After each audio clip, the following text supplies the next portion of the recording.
Members of council, can you please start taking your seats? We're good? Okay.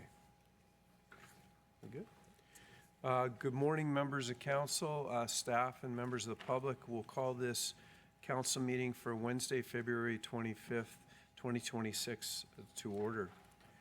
The region of Durham exists on, the region, having one of those mornings.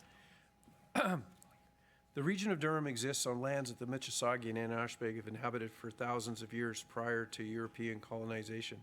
These lands are the traditional and treaty territories of the nations covered under the Williams Treaties, including the Mississaugas of the Scugog Island First Nation, Alderville First Nation, Hiawatha First Nation, Curve Lake First Nation, and the Chippewa Nations of Georgina, Isla Beausoleil, and Rama. We honor and recognize and respect the Indigenous peoples as the rights holders and stewards of the lands and waters on which we have the privilege to live. In our efforts towards reconciliation, we continue to build, strengthen relationships with First Nations, as well as large Métis communities and growing Inuit communities here in Durham. We commit to learning from Indigenous values and knowledge, building opportunities for collaboration, and recognizing that we are all connected. Now, please join me and rise for the singing of our national anthem and a moment of personal reflection.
Thank you.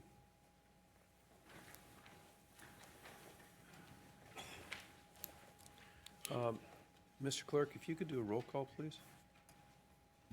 Thank you, Mr. Chair. Electronic roll call is starting now.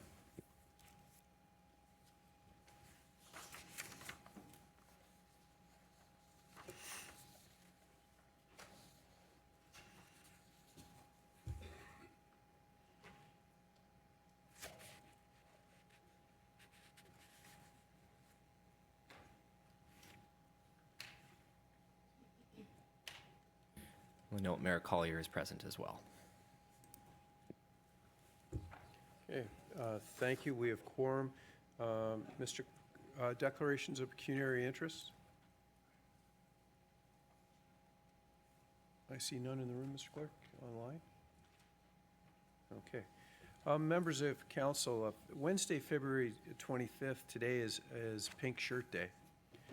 And I want to recognize that a group of teenagers, friends, organized a high school protest to wear a pink in sympathy for a grade 9 student who was being bullied for wearing pink. They took a stand against bullying, and they protested against the harassment of a grade 9 student by distributing pink t-shirts to all the boys in their school. It all began when a group of teens went to a discount store and bought 50 pink tank tops. They sent out a message to schoolmates that night, and the next morning they hauled the shirts to school in a plastic bag, and they stood in the foyer of the school handing out shirts.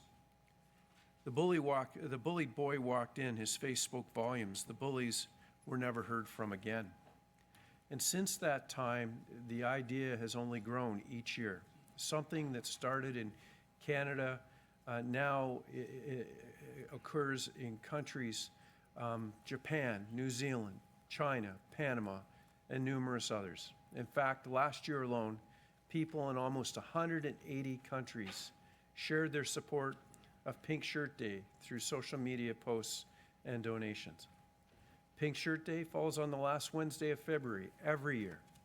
So thank you, and thank you to those members of council and staff that in this building today that are wearing pink. Mr. Clerk, this is for you. Members of council, we'll move on to the adoption of minutes. We can move both sections, 4.1 and 4.2, moved by Councillor Marin Pietri, seconded by Councillor Brenner. Pulls? Seeing none, we'll call the vote. All those in favor? In opposition? Seeing none, that carries. First presentation, we have two today. First presentation is the Durham Regional Police. We have Chair and Mayor Sean Collier and Chief Morier here today to do their presentation. I'm Mayor or Chair Collier. I will give you the opportunity to say a few words. Thank you, Chair. Good morning, everyone. Pleased to be here today with Chief Morier to provide you with your quarterly update. I want to begin by introducing our new board member, Mr. John Ecker. John, could you stand for a second? Mr. Ecker was appointed by the Lieutenant Governor of Ontario for a 2-year term effective January 15, 2026. Mr. Ecker brings a wealth of knowledge and leadership experience in governance, communications, and branding, and is well known to community service in Durham Region. We look forward to his active participation at the board table and in the board's community engagement activities. And the board will be again reaching out to community stakeholders in 2026 to increase visibility, strengthen transparency, and continue building public trust in the DRPS.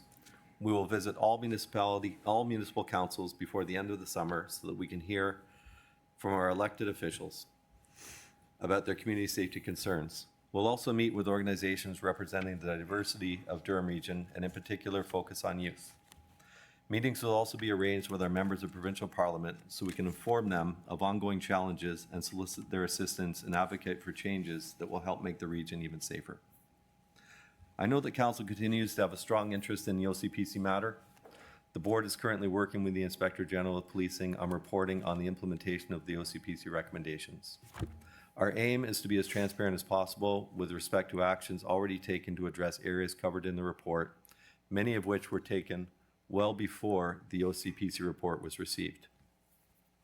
A public report was on the agenda of our board meeting last week, providing significant detail on this work, and I can assure Council that the board and Chief Morera are committed to continuing to make the DRPS a constructive, positive, healthy, and effective workplace, and we've made significant strides in the last few years. Chief Morera will now provide an update on operations. Over to you, Chief. Thank you, Chair Collier, Mayor Collier.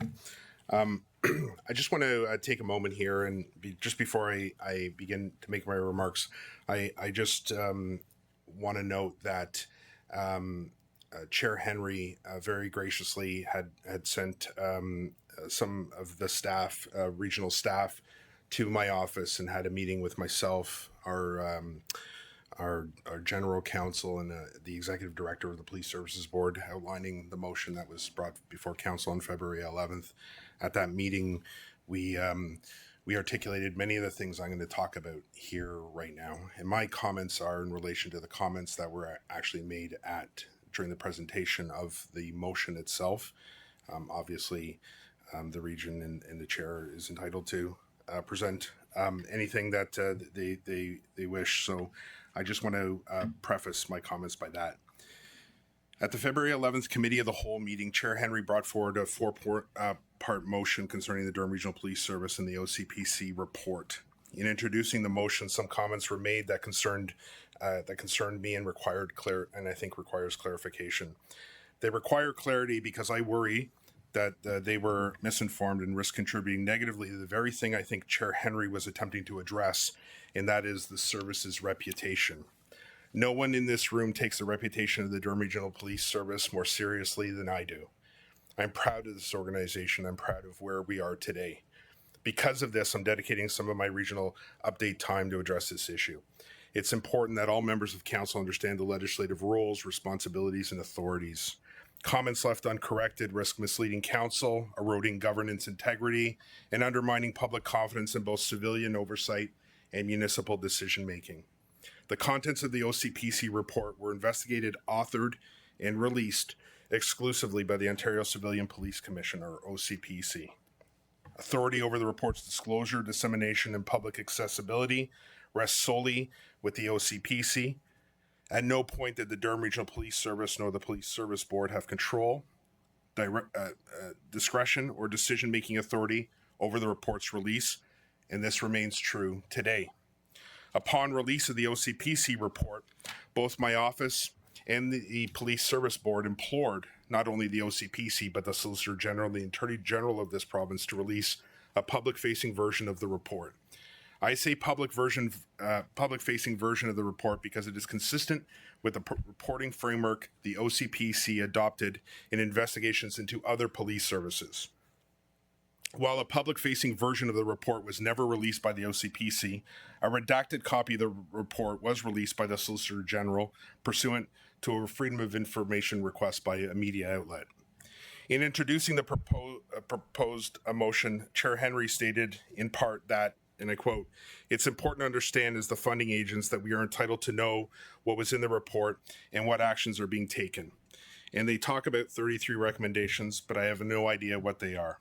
This is problematic because it suggests a lack of transparency. While some members of this council may be unaware of the recommendations, this is not because they are unavailable. For council's awareness, the OCPC report in the FOI redacted format has been publicly available through the Ontario Inspector General of Policing's website since November 11th of last year. A redacted version of this report, together with an accessible summary of all 33 recommendations, organized by theme, has been available online. It's important to note that only 2 of the 33 recommendations are fully redacted, and 2 other additional recommendations are partially redacted. The Inspector General, as the oversight body, has published its own summary of the OCPC report on its website. On December 12th, the Inspector General released a media statement following a meeting here at headquarters that outlined the next steps of accountability, and that is a page right there you're seeing on the screen. Accordingly, suggestions that recommendations are unknown, inaccessible, or withheld from the public or from elected officials is not consistent with the fact that this material has been publicly available since its release. Where concerns have been expressed, they may reflect differing levels of familiarity with the information that has been accessible for some time. This concerns me and prompted me to bring this forward to Council's attention. To ensure there's no further ambiguity, my staff has sent a direct link of the Inspector General of Policing's website where the report and the accompanying materials are published to all council members. Since April of 24, policing in Ontario has operated under the Community Safety and Policing Act, which replaced the Police Services Act and fundamentally reshaped police governance, accountability, and oversight. The Act established the Inspector General of Policing as an independent authority responsible for monitoring the performance of both the Chief of Police and the Police Service Boards. This role is distinct from that of the OCPC, which primarily acted as an adjudicator on discipline appeals and whose mandate was often invoked only when filing a complaint. The IG has a much more proactive role in its oversight and monitoring. The DRPS and the Police Service Board regularly report to the Inspector General and provided detailed documentation outlining our work to address the 33 recommendations arising from the OCPC report. In fact, as part of the IG's monitoring role, a representative of the Inspector General attends every DRPS members, not just here, the DRPS meetings, not just here, but right across this province. It is the Inspector General, not the service nor the board, who will assess completion of the report and publicly report on those recommendations and whether or not they have been satisfied. Item 1 of this motion as drafted may unintentionally suggest a reluctance on my part to share information, and I want to be unequivocal. I am fully committed to accountability and transparency with this council and with the residents of Durham Region whom I serve. However, accountability must operate within the law and within the governance framework established by the province, which means I must respect the oversight process and let the IG do its work before I report publicly or to this council. I also caution against requests for unredacted material for self-vetting. Transparency must be balanced with the legal obligations, privacy considerations, and the integrity of the oversight process.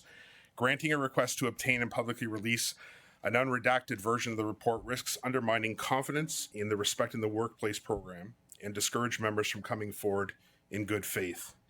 Again, I've consistently supported the release of a public-facing version of this report consistent with the OCPC's approach in other matters, one that supports the recommendations and name only those who held accountability or significant decision-making authority, such as the Chief of Police, command-level officers, and Police Service Board members as constituted at the time. This approach best balances the public interest with fairness and privacy concerns. The OCPC report captured a period of time well before my tenure as chief. My concern and responsibilities are safeguarding the integrity of the lawful oversight and protecting the sworn and civilian members engaged in this process and who had engaged in this process in good faith. Since my arrival in March of 23, I have taken deliberate and sustained action to modernize internal processes and make strategic investments that directly enhance public safety across our region. Throughout this period, I've stood before you and answered every question you've had, every difficult question that you've posed to me. I have been forthright and at times blunt with this council, with the Police Service Board, and more importantly with the community about the true state of our organization, the urgent need for meaningful investment. Those conversations were not theoretical. They resulted in concrete action. The changes implemented under my leadership with the support of the board and this council have produced measurable improvements in organizational performance, member experiences, and the quality of police service delivered to our communities. For clarity, it must be said that Regional Council has a legal responsibility to fund the local police service, in this case, the DRPS. Governance and oversight, however, are the responsibility of the DRPS board and the Inspector General as stipulated by the legislation. To close my remarks on this issue, I want to reference a comment made by Mayor Foster when he seconded the motion. He said, quote, "This is a new leadership team tasked with fixing problems, not the instigators of those problems. The same applies to the board. This is a new board charged with fixing things, not responsible for creating the issues." Your Worship, those comments are important. They reflect the conversations I've had with members of our community, our own members, and with media outlets across the GTA. I haven't hid from this issue. I've been front-facing on this and talking about the changes that we have made. We have operated under a new regime in this region, from the board to the command team. Motions such as this risk, and this is my concern, risk conflating the challenges of the past with the organization you see before you today and the forward-looking direction in which I'm leading the DRPS.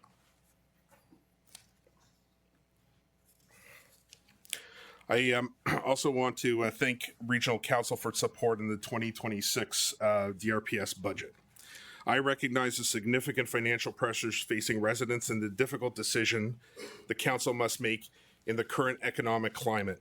I want to assure you that the investments this council and Durham Region residents are making in policing are delivering measurable improvements in community safety, and it's important that we clearly communicate their value, particularly as we approach the 2026 municipal elections. Context matters. Periods of underinvestment have historically created compounding pressures in policing. This is not about blame, but this is about providing factual perspectives on budget decisions made over the past several years. One of the core misconceptions, and I want to address, is the tendency to conflate the size of our organization with unnecessary growth. If we apply that logic consistently, we would never build new hospitals or expand transit or invest in social services. Growth in Durham Region is a reality. The question is not whether growth happens, but whether we manage it responsibly. Policing is no different, and the DRPS is even more so in a catch-up period.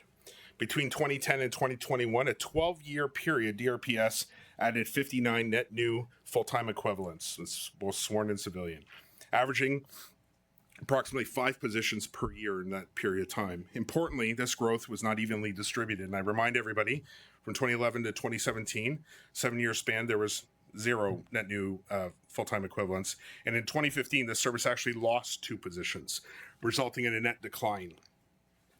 By comparison, between 2016 and 2021, the 5 years, Durham Region added 320 new full-time equivalents outside of policing, an average of 53 positions per year. These investments may well have been necessary, but it's important that we speak from a factual place. I'm very concerned when I hear elected officials focus only on the last 3 years of the DRPS budget as a frame of reference, forgetting the years of underfunding and inadequate resource allocation that caused stagnation, created an inaccurate, misleading picture of the realities of this service. Ensuring public safety in one of Ontario's fastest growing region requires intentional investment. Policing is often viewed differently because it accounts for the largest portion of the regional tax base. But I want to be clear again, cost should not be conflated with growth. If decisions were based solely on the size of the pie rather than the demand that it's intended to address, we would not be expanding hospitals, roads, or other infrastructure to meet the needs of our growing community. There is no doubt that operating a 24/7 emergency service is a costly endeavor, particularly in our rapidly growing region. But policing is not optional. It's a core and legislative responsibility, and as a police service, we have a fiduciary duty to provide adequate and effective policing, to be responsive to the needs of a growing population and the greater crime complexity to ensure public safety at all times. The 2025 budget's already producing tangible results. Council's investment Next slide. Council's investment of 70 new police constables across 5 divisions strengthened authorized strength, increased proactive patrol capacity, and improved response times, and was reinforced by placing a superintendent in each division. We are receiving positive feedback from both the elected officials in this room and right across all the municipal councils, and from the community members regarding increased visibility, police presence, recognizing the staffing investments typically takes more than a year to fully translate into independent frontline capacity, but we're already seeing the results. Last 2025's budget allowed us to invest in the Internet Child Exploitation, or ICE unit. Previous staffing constraints reduced investigative capacity, but not because there are fewer victims, but because of an increased complexity and limited resources. In 2024, cases declined to 488 cases, with the addition of just 1 detective constable in this budget process. We addressed the backlog and initiated 611 investigations in 25, with projections of approximately 660 in 26. More importantly, 2025's investments are enabling greater focus on high-impact proactive investigations, such as undercover luring, dark web cases, which have the potential to identify and arrest individuals posing serious risks to our children in this region. Intimate partner violence, something every municipal council has spoken about, and we've spoken about in this room. IPV remains an epidemic and is widely underreported. Incidents and charges have increased over previous years from 1,616 charges in 24 to 1,633 charges in 25. And early 2026 data shows a slight decrease, but early days, small numbers have impact. We will match or surpass last year's, I'm confident. The addition of a detective in January of 25 has strengthened oversight, investigation, and expertise in a unit that handles over 11,500 cases in just 1 year, between 23 and 24. These cases are domestic incidents where no charges have been laid, but still require a full and thorough investigation. This investment reduced the risk to victims and improved investigative quality and outcomes. Our canine expansion to specialized canine search and rescue and explosive detection were acquired in 2025. Training begins in late March, with both expected to be fully operational by midway this year, enhancing our emergency response and public safety capacities. You will note that this is increasingly important, particularly in an incidents I'm going to be discussing in just a moment. Hate Crime Unit, launched in 2025 and fully operational in September of last year. The Hate Crime Unit has already been involved in 46 incidents, including 18 criminal cases. The unit has concluded several investigations, laid charges in serious threat cases, delivered service-wide training, and is building strong relationships with the diverse community partners, strengthening trust, reporting, and response. With council support on the 2026 budget, DRPS will make strategic investments to enhance safety in the rapidly growing region. Additions of 30 frontline constables to address evolving harms and service demands. The creation of a real-time operating center to support evidence and decision-making expected to be fully operational by Q3. The expansion of the Special Victims Unit to improve sexual assault investigations and support, and enhancements of our air support unit through a provincially funded, nationally leading drone program, critical for, in particular, North Durham's rural geography. And we have a pilot on a drone as first responder I'm going to speak to in just a second, launching in March. Additionally, the addition of one detective constable to our missing person unit has been critically important. Our coordinator is responsible for about 2,700 cases, missing person cases a year. Let me put this into some context. Peel Region experiences fewer missing person calls, approximately 2,000, and they have 10 officers dedicated to this endeavor. Toronto has 10 officers, and they are about double our size in terms of the number of missing people that they're responsible for. Small incremental investments are making huge impacts in our organization and for our community. The expansion of our gun and gang unit to address firearm violence and organized crime. The creation of a dedicated auto crime enforcement team so that we don't lose ground on the huge strides we've made in curbing auto theft. And the establishment of a financial crimes intake team to improve service to victims and increase investigative outcomes. Our largest recruit class graduated, 40 new sworn officers and 2 canines, Zero and General, stole the show. What this means is in your communities, in West Division, there's 6 officers from this class being assigned. Central West, 10 officers are being assigned. Central East, 11 officers are being assigned. East Division, 6 officers are being assigned. And in the North, 7 officers are being assigned. We're seeing a huge increase in calls in the north part of our region, and I want to make sure we stay ahead of that. And increasingly, our classes are better reflecting the communities we're serving, and I think that's a very good thing. Major investigations, Project Hydrogen, a 9-month-long investigation on drug trafficking and illegal firearm started in April of last year by our gun and gang enforcement unit. 34 individuals were arrested, 14 were already on court-imposed conditions, 4 of them on parole. 39 criminal charges have been laid, 10 firearms seized, and more than $2.7 million in drugs also obtained. $2,000 in currency was seized as a result of Project Hydrogen. This investigation resulted in 61 search warrants being executed over the span of several weeks. And this is where we all work together. Not only was it our TAC unit, but Toronto, Kawartha Lakes, York, Peel, Thunder Bay, and even Winnipeg were involved. The RCMP as well, involved in executing search warrants on our behalf. Now, I want to talk about school threats. This is a rising concern for our organization and for police services right across the GTA. Recent school-related threats, vandalism, online posts, or direct threats place significant strains on our communities and demand an immediate, coordinated, and disciplined police resource. I can't be waiting to call people in. Adequate and effective policing in these situations is a core responsibility of the service and one we take extremely seriously.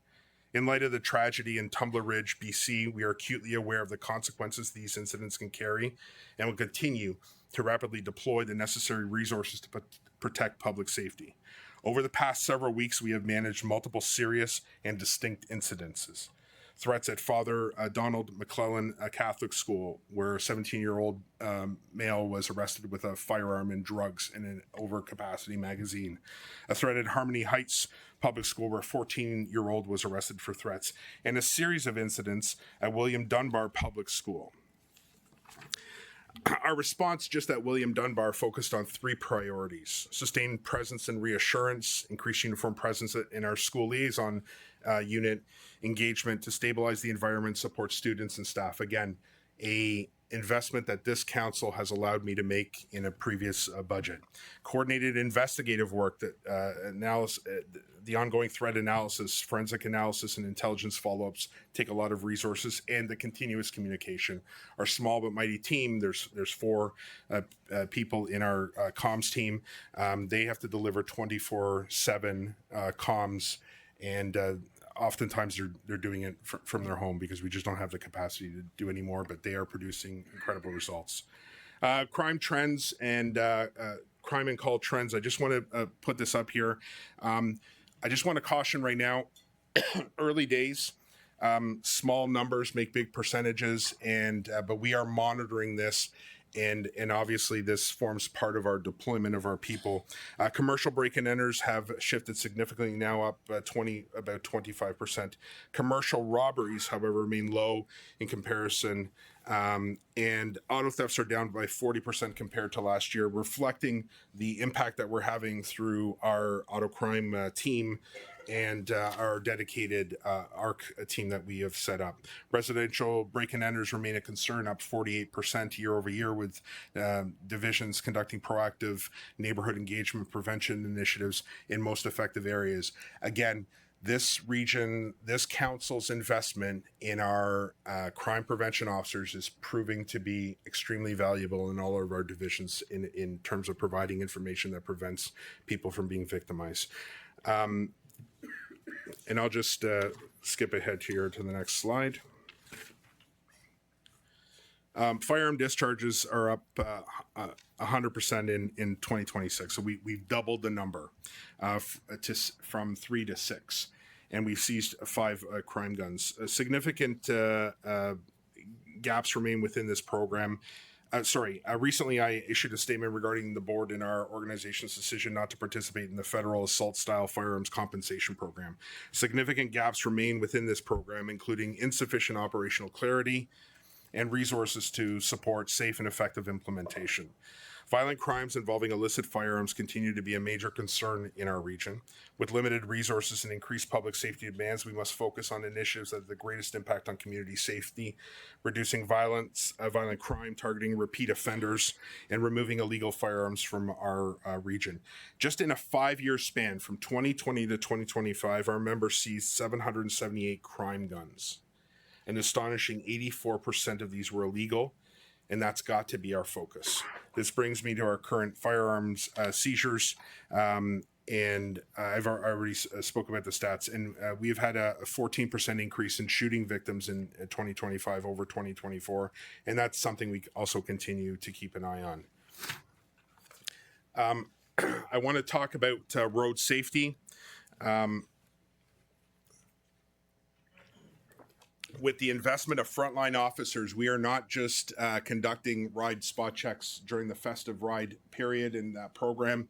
This is now a staple in every single division. More officers means that we have a greater capacity to make arrests, and we've already seen a 13% increase in the number of impaired drivers we're removing from our roadways as a result. This council's decision to do that is permitting us to do this, and I want to thank council for that. And more officers out there, as they gain their confidence and they build their capacity, we're going to be issuing more tickets as well, and that's going to improve roadway safety. Moving on to the next slide. Our community response unit, again, this council's addition of staff last year allowed us to have robust crime community resource units throughout every single division here, providing important information to our community and having measurable results, including dozens of arrests, criminal charges, provincial offenses notice, and compliance checks and seizures, which demonstrate that when you have a sustained period of time where somebody isn't tied to the radio answering the next call, they can have huge impacts and outcomes for our community, making it safer and reassuring our communities. moving on, just in the interest of time here, Chair, our new drone program. So I have two more slides here. This is the first of those. Policing has always evolved with technology, and we must continue to do so. From fingerprints and radios to breathalyzers, innovation has consistently strengthened investigations, officer safety, and public safety. Durham is leading in modernization. We are using technology to enhance compliance and enforcement, including tools such as bail dashboards, data-driven, and focused response initiatives. Today, we are taking the next step in that evolution with the launch of our Drone as a First Responder, or DFR, pilot, setting a new standard in community safety. As one of the first DFR programs in Canada, this pilot integrates advanced aviation technology directly into frontline emergency response. Remotely piloted drones are deployed to select emergency calls, often arriving in approximately 60 seconds to provide real-time situational awareness. Early aerial intelligence enables officers to assess risks sooner, plan safer responses, and coordinate more effectively before arriving on scene. This pilot is supported by strategically located drone sites across the region, and we're piloting it right now in Ajax and Pickering, providing continuous overlapping coverage. Several sites are operational right now, with additional sites coming online. Updates will be shared throughout the pilot, and a drone community information session will be held in Wednesday at our education training facility this Wednesday, on February 26th, and event details are on our website. Would you play the video, please?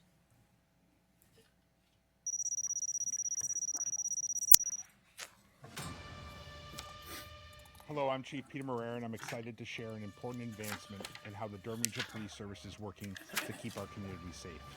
We are officially launching our Drone as a First Responder pilot project. This initiative will allow remotely piloted drones to be deployed from strategic locations across our region, giving our service and our emergency service partners a new tool to respond to major incidents quickly and effectively. On a frigid winter morning, 911 Communications received a call that a vulnerable elderly man living with dementia had wandered away from his home without proper clothing for the dangerous cold. Do you require police, fire, or ambulance?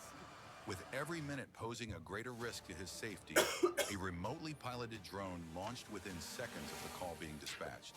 While officers were still making their way through icy roads, the drone was already overhead, scanning the neighborhood. The drone quickly searched the area around his home, coverage that would have taken ground units far longer in the harsh conditions, allowing the pilot to rule out that location and shift the search outward without losing precious time.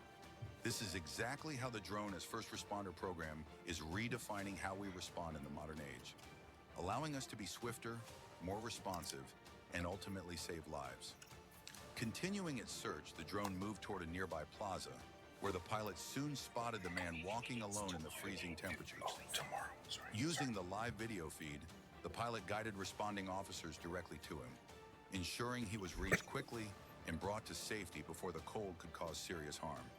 We look forward to sharing updates as the pilot project progresses, and we remain committed to using innovative tools responsibly, transparently, and in ways that strengthen public safety across Durham region. No one else is doing this in this province. We are there's others that are coming along. We have shared all of our information on our program with all of our partners in law enforcement to make sure that everybody is, all ships rise with the tide, to make sure that this progresses. We recently presented this to Minister Hamid, who's the Associate Solicitor General, and Lauren Coe, who's our local MPP. And this is much of this program here. In fact, almost all of it has been really brought to bear through provincial grants. It really hasn't cost our organization much money except the soft costs in terms of individual salaries.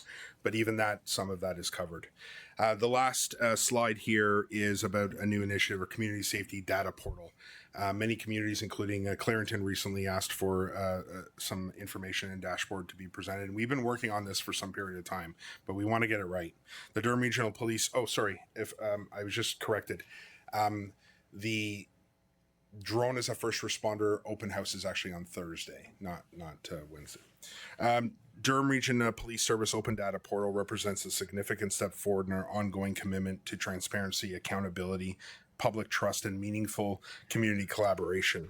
This new online platform provides the public with access to a wide range of non-sensitive data related to DRPS operations and community safety across the region. By making this information openly available, the portal supports informing dialogue, enhancing public understanding of policing, and strengthening trust between the DRPS and the many varied communities that we serve. Open data reinforces accountability, an essential foundation of public confidence, and demonstrates our commitment to openness, responsiveness, and ethical policing. Sharing this data empowers communities and supports data-driven policing and fosters strong collaboration between the service, researchers, partners, and the public. The portal reflects DRPS's commitment to responsible data sharing with privacy, security, and transparency at the forefront.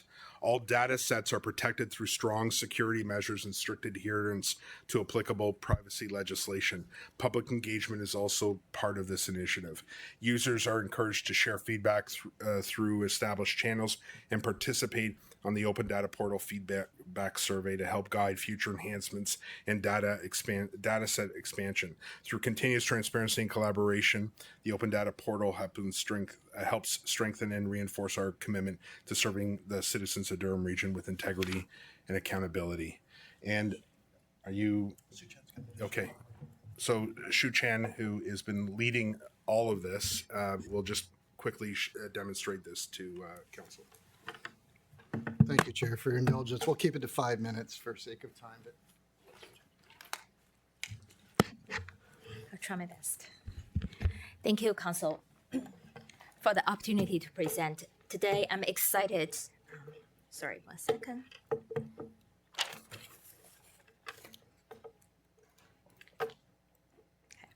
Yeah, we're good. Okay.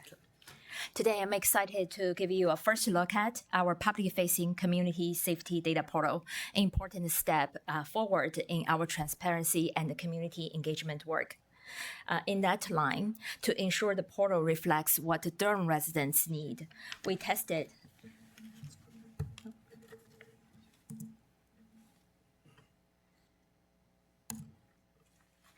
And I work with computer every day.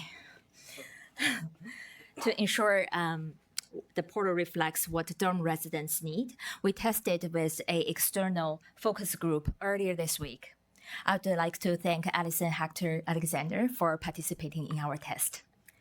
Community members' feedback was positive and helped fine-tune features ahead of our public launch, which is planned for early March. In the interest of time, I'll focus on 3 key sections of the portal in this demo. If any member of council would like a more in-depth walkthrough of the before the public launch, please feel free to connect with our Director of External Relations, Chris Bovey. Let's begin. On the home page, users immediately see the 2 most popular tools, the Public Crime Map and the Monthly Crime and Traffic Statistics dashboard.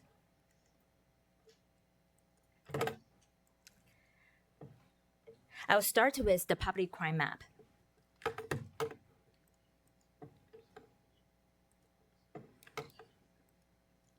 Okay. This tool provides an interactive view of 8 crime types with dynamic filters on the left. The data refreshes every day automatically to provide the users with the most current information from break and enter to shootings and firearm discharges. Let me quickly demonstrate how to use this tool by select break and enter in Pickering over the past 3 months.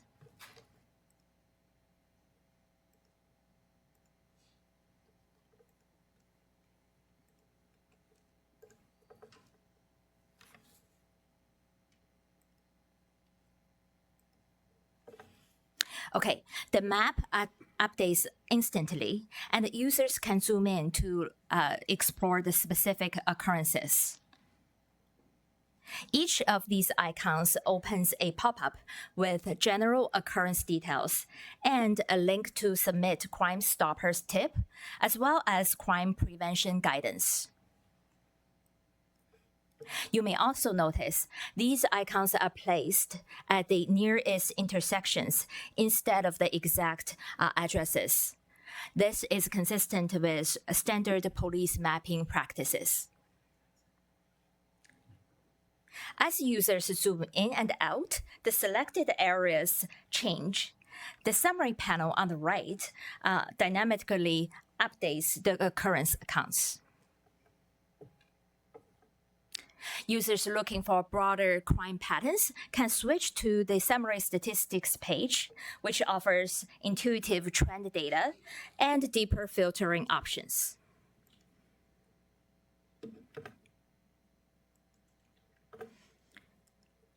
Let's go to the open data page. Here we offer 8 high-value datasets for download and independent analysis. Each includes historic data back to 2022. The auto theft open data, for instance, opens on a regional map.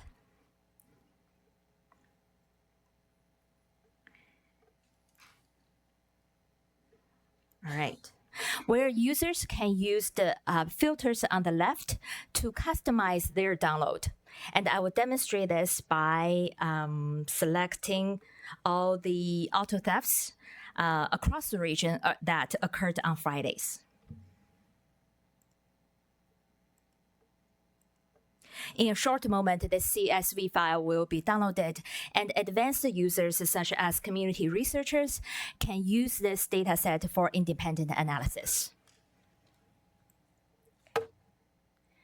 Going back to the maps and the dashboards page, this page shifts the focus from raw data to quick, intuitive visual insights. As I scroll down, you see the public crime map that we just explored together, and a monthly crime and traffic statistic dashboard that many of you are already familiar with. In addition, we added a highly anticipated public-facing hate crime dashboard, as well as an extended use of force dashboard with much more details.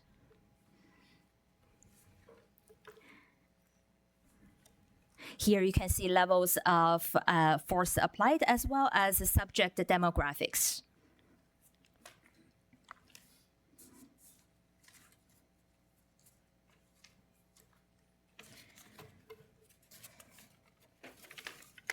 Beyond the maps and the dashboards, the portal also includes strategic plans, annual reports, community safety resources, and links to regional and municipal open data resources. Our goal is to create a one-stop shop for Durham residents to access key community safety information. And that concludes my quick demo. We are happy to answer any questions that you may have. Thank you. Okay, thank you. There are a number of questions, and members of council. We'll start first with Councillor Lee. Good morning, Chair. Thank you. And good morning, Chief. Thank you for the presentation. Good morning.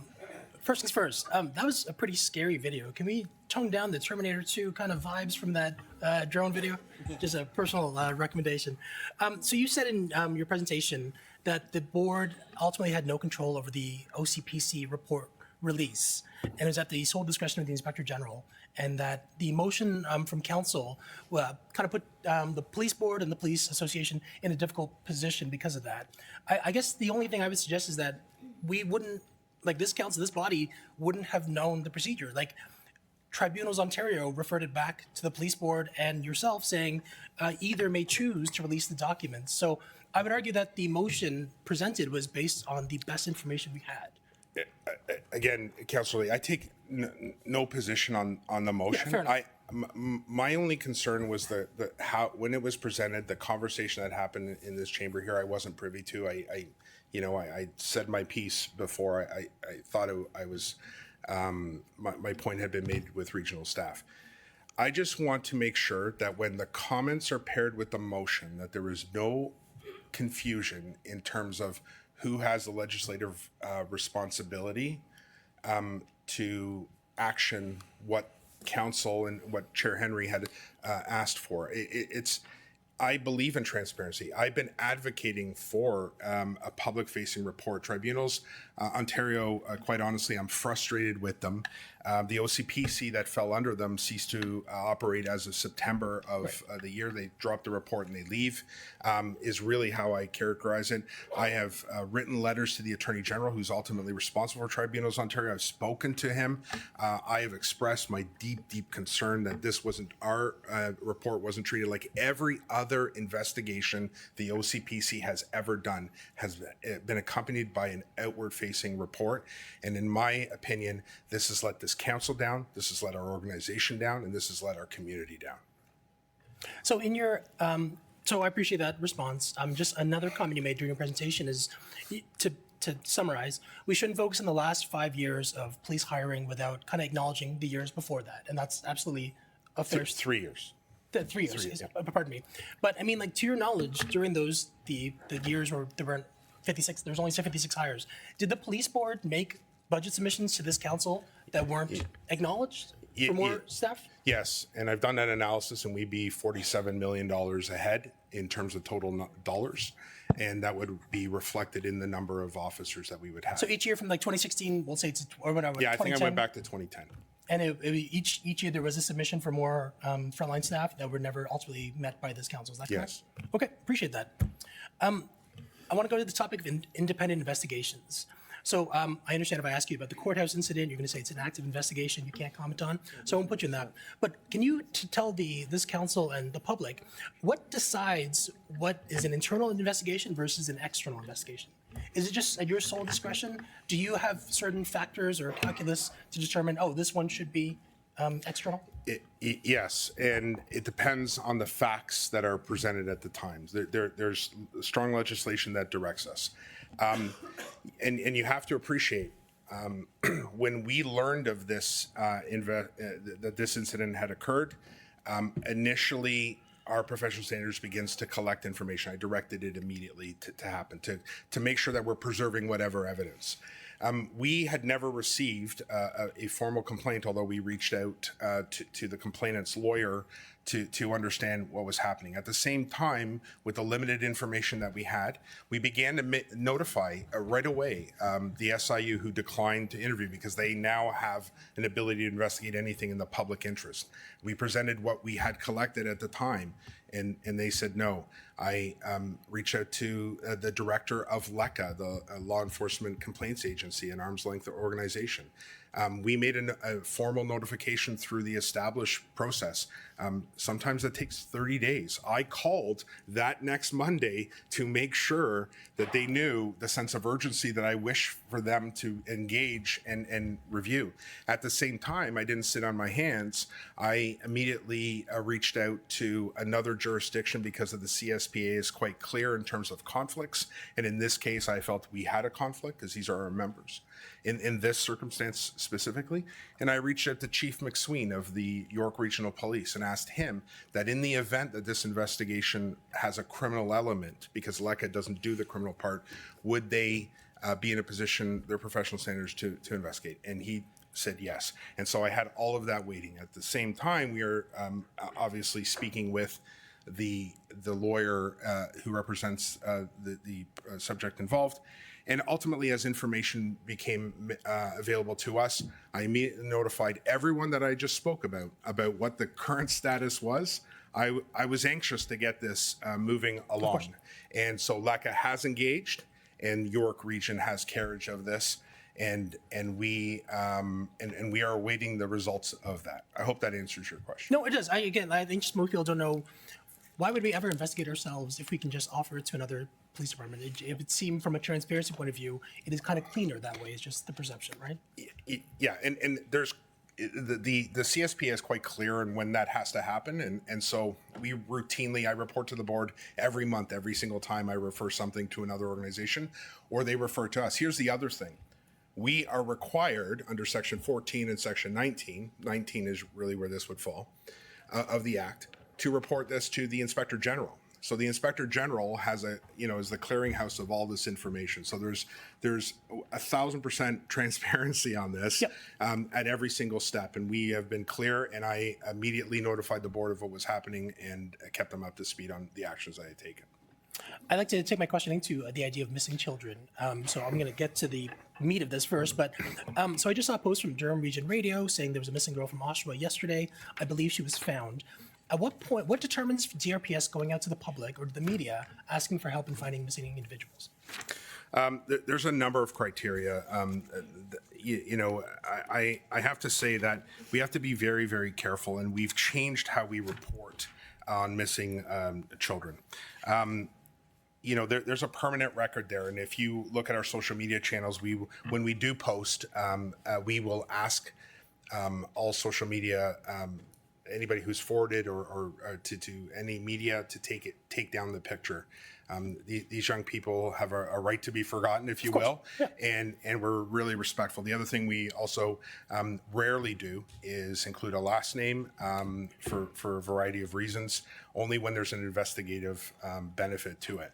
And so I want to, you bring up a very interesting point. I just want to provide this council here with a sense of how we manage the missing people in this region. So in the last 5 years, so 2020 to 2025, our organization investigated just shy of 7,200 missing person occurrences. 25% involved Black youth. Of those reports, 68% of the Black youth were female, and 32% or 588 involved males. The majority obviously fall into all the other categories that exist. So I just want to provide some statistics here. So DRPS, we operate one of the most comprehensive missing person systems in this province. In fact, it's a model now used by London, Niagara, North Bay, and Montreal police. Each case is treated as a high risk until proven otherwise, and it's guided by an investigative checklist that a standardized checklist that assesses 20 risk factors. And so that determines what level of response and when public notification is made and other things. But let me tell you, on average, our organization finds somebody within 1.3 days or 30 hours. That's the average to return a missing person. And as it stands right now, we have no missing young Black boys, and this is how this issue arose through a deputation at our Police Services Board meeting. And so we continue to work through the Missing Person Working Group, provincial entity, and we also have our investigator right up there, who is our missing person coordinator, who does that job. Remember, I said one person does all this, and he is the final clearinghouse. He's the quality control, making sure that everything that can be done on a missing person case has been done. Missing people, the law around missing people has now changed. There's other tools now available to us that weren't available before. So things like getting a warrant for phone records. Before, you need to name a crime. There is really no crime. It's a missing person. So there's been evolutions in the law, and it continues to be informed by the information that we have. And the next part of this involves the exploitation of youth, which is something I've been very passionate about. In fact, our local MP here in Whitby got me an audience with the Attorney General of the day, which was Minister Varani, who sat right here in our building, and I discussed this very issue with him. I implored him to consider a standalone charge when organizations use children for the commission of and exploit children for the purposes of a criminal organization. That found its way into a softened part of the legislation where it's an aggravating factor. I think it's a standalone offense. I think it's so abhorrent to common sense, and families are being deeply impacted. And so without that legislation tool, some of these things become very difficult. And many of these young men who are going missing, are boys who are going missing, themselves get caught up in criminal activity, which further complicates the matter. Many of them see these as a friends group, and so they are unwilling to come forward with information. Providing information is not a condition of being returned home. We return our young men home as quickly as possible, and on average, it's about 30 hours. So at the police board meeting, you had communicated with, I think, one of the community activists saying that you're happy to meet with them to discuss, I guess pretty much what we just discussed now. What is your hope for the outcomes? Do you think we should be creating a task force? Is it a public information campaign? What do we need to do to ensure that the community doesn't think that we are neglecting missing Black boys? Opportunities like this are important, I think, to get the message out, and that's why I think public messaging from this council is critically important to not just this topic, but everything that affects public safety. I am not interested in more meetings where we define the problem again. I want actionable outcomes. We're leading an initiative along with the region here to bring stakeholders, actual decision makers, to a table to discuss this issue with the goal of having actionable outcomes that actually improve the process. This is a nuanced conversation, though. Everybody, these young people are leaving home for a variety of reasons. And so this goes well beyond policing. And I want the right partners at the table to have actionable, concrete efforts. And we are in the process of doing that right now. Okay, I appreciate that. My next kind of topic goes to equity. So right after you, the region's DEI group is going to report that they completed a 5-year equity audit. I think 82 of 86 recommendations are being implemented, and they're actually ready to start the next census. And this is all kind of before DRPS even starts, in a sense, their first one to start actions. Is there any plan in the next year or short-term, long-term to do an internal audit, equity audit, to ensure that we are in line? But you referred to one that has already been done? No, because that one, if I'm not mistaken, there was bad actors that messed up the data. So to a fresh one, so to speak. Yes. So we are exploring right now a complete survey of our members. Obviously, this is highly conditional on the reporting and people self-selecting. I'm not going to order people to participate in disclosing information that they may not want to disclose. We are looking and we evaluate equity right across all of the programs that we are delivering, and we regularly report that as part of the work that we report to the board in whatever program that we have run, and including how we hire. And I'll give you a quick example, sort of full year data for 2025, for instance.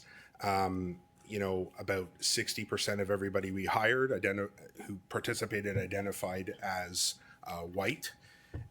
So that leaves about 40% of everybody we hired that fits into some other group, an identifiable group. Now there's also a small component that doesn't want to participate at all, and that's fair. And so I think that we are capturing this data in ways that is informing how we are hiring and how we are developing programs and who ultimately we are reaching. So you mentioned of how we're hiring, which is my next point. We have over 300 new recruits, which is amazing. We're beefing up our frontline staff. But would you say that their specifically racialized stats match even close to the regions? I think we're at, as of the 2021 census, 36.3% racialized as a region. 320 recruits, would we say 116 are racialized, or even close to that number? You got to be really careful in policing to compare one sector policing to another sector in different areas. What we're seeing is a increase in the number of people who are participating in all the programs, the pre-hiring programs. The outreach that we're doing is having bona fide results in getting people here. And I've been at this for 3 years now, and every year we've seen a slow, steady progression in terms of our recruits.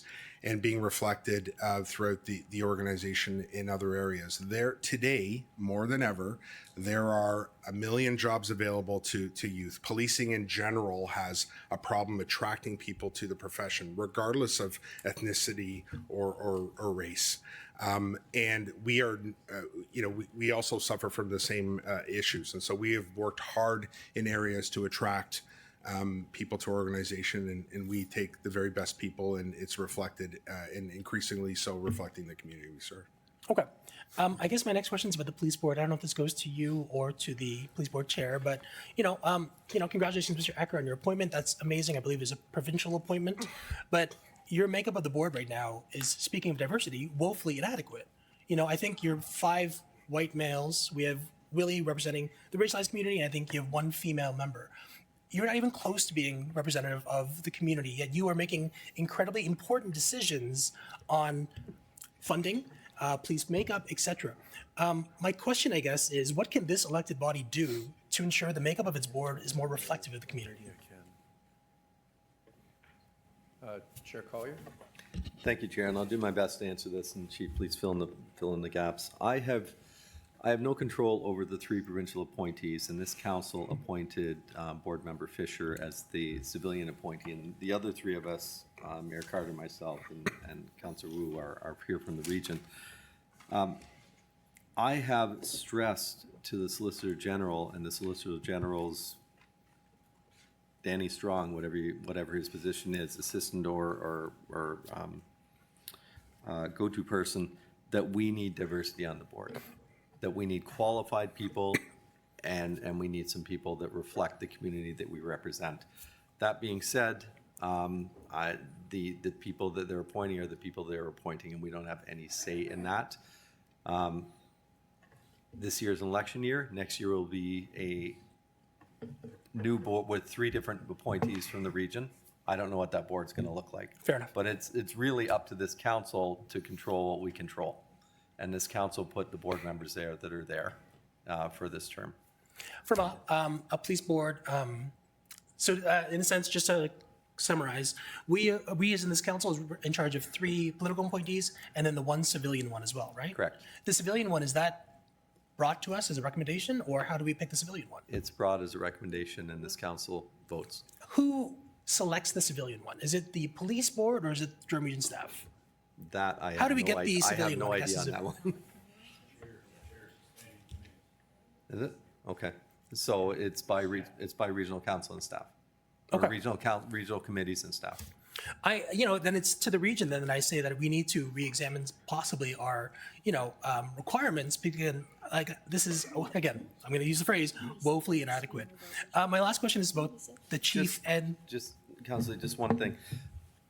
When these appointments happened was before we actually had our diversity plan as well. True. Which we did this term. So I think moving forward, it might be looked at with a different lens. Just want to Fingers say. crossed. I truly hope so. This is to both of you now. So the premier sent a letter to municipalities saying that in no uncertain terms, we should not be affecting the budgets of police boards, right? We cannot strong mayor them. We really have very little influence.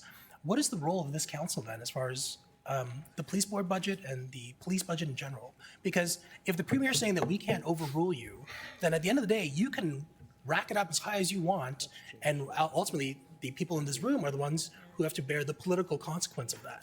At what point do we even just remove police budget from the region and separate it completely so that we don't catch that smoke, so to speak, whenever the police board makes a decision to hire 300 in the past 3 years?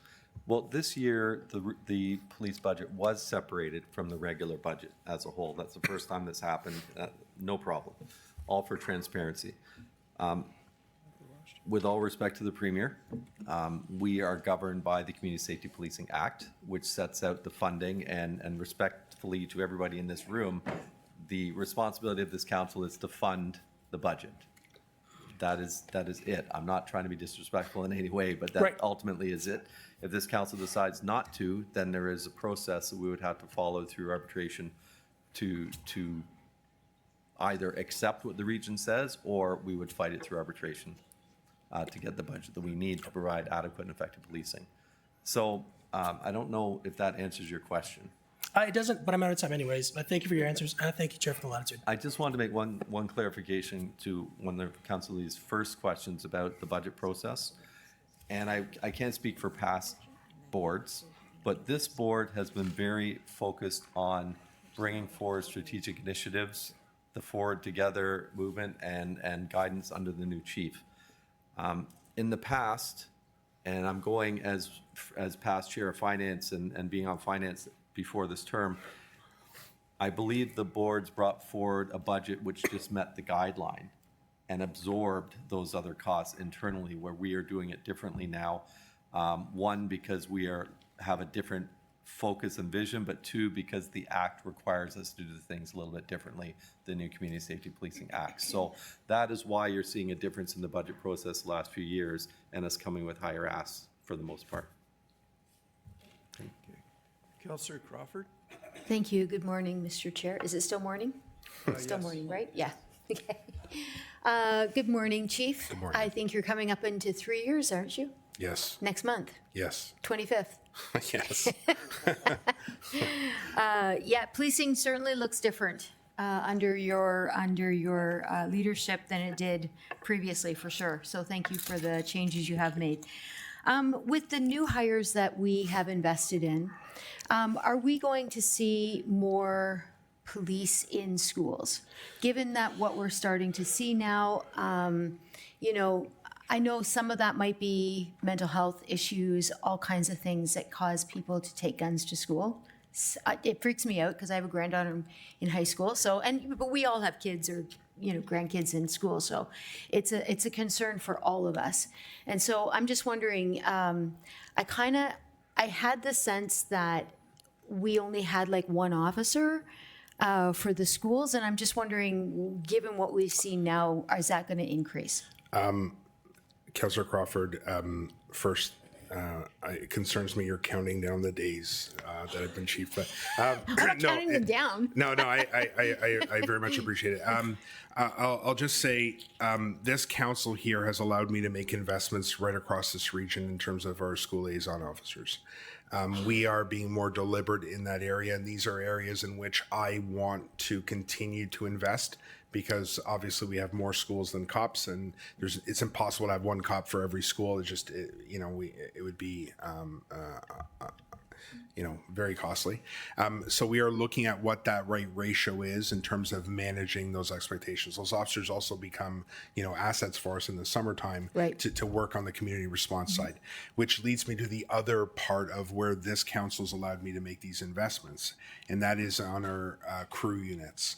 The teams in every single division that is tasked with being on bikes and engaging in long-term problem-solving, high-visibility policing, and engaging with the community in a meaningful way before crimes have been committed.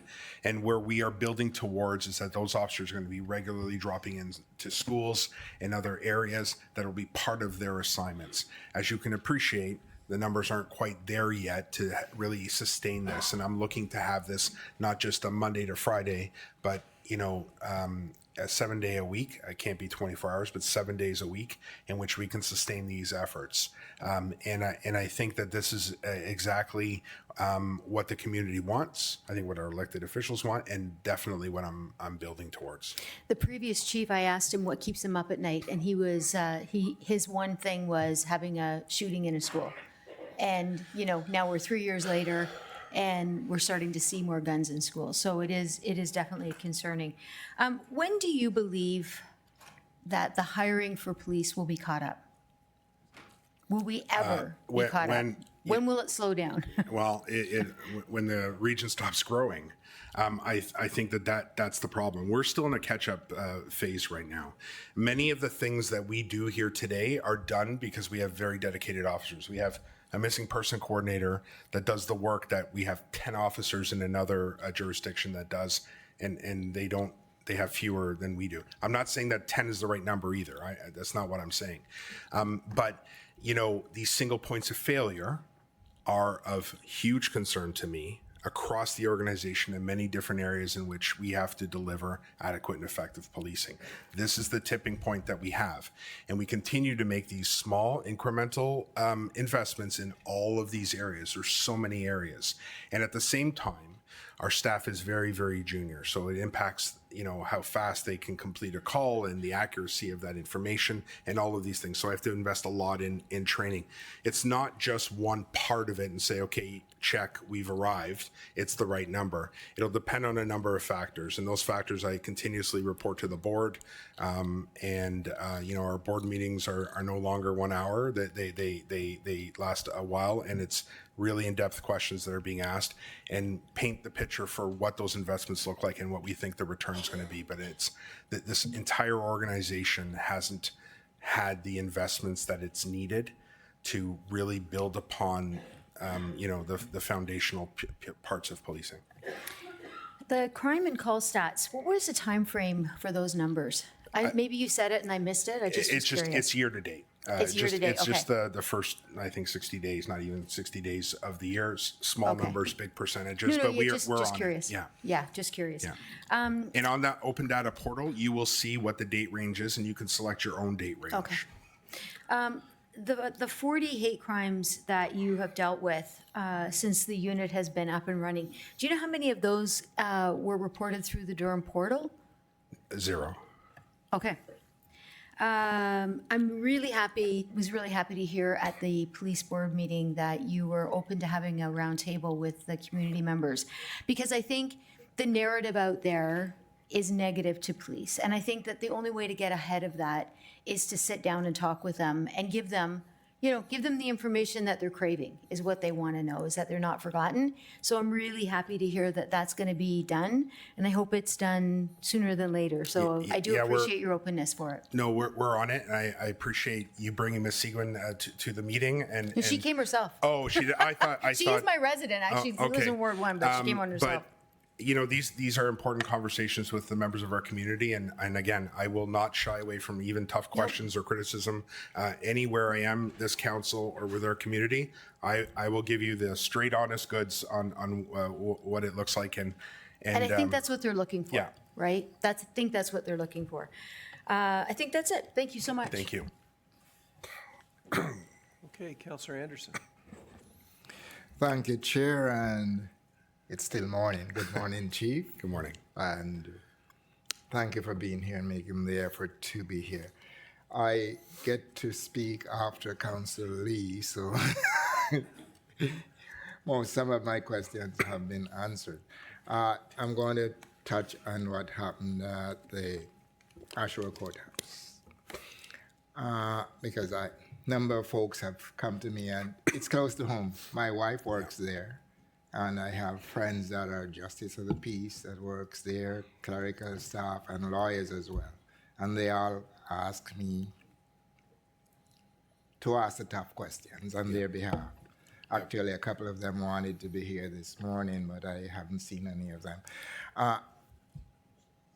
The officers they are contracted to the courts, right? So they still work directly for DRPS, correct? They are DRPS members, and this is a responsibility under the CSPA to provide court security, and it's a responsibility actually that falls under the Police Service Board. And you would say those officers have more interaction with the public than frontline officers. Would you agree on that, or no? No, I wouldn't agree with that necessarily. They all perform different functions. And it's the amount of time that they spend. Some are just at the front door and others are engaged in other activities. But I believe our frontline officers, I sure hope so, and our community response officers would have much more face time with our community. Okay.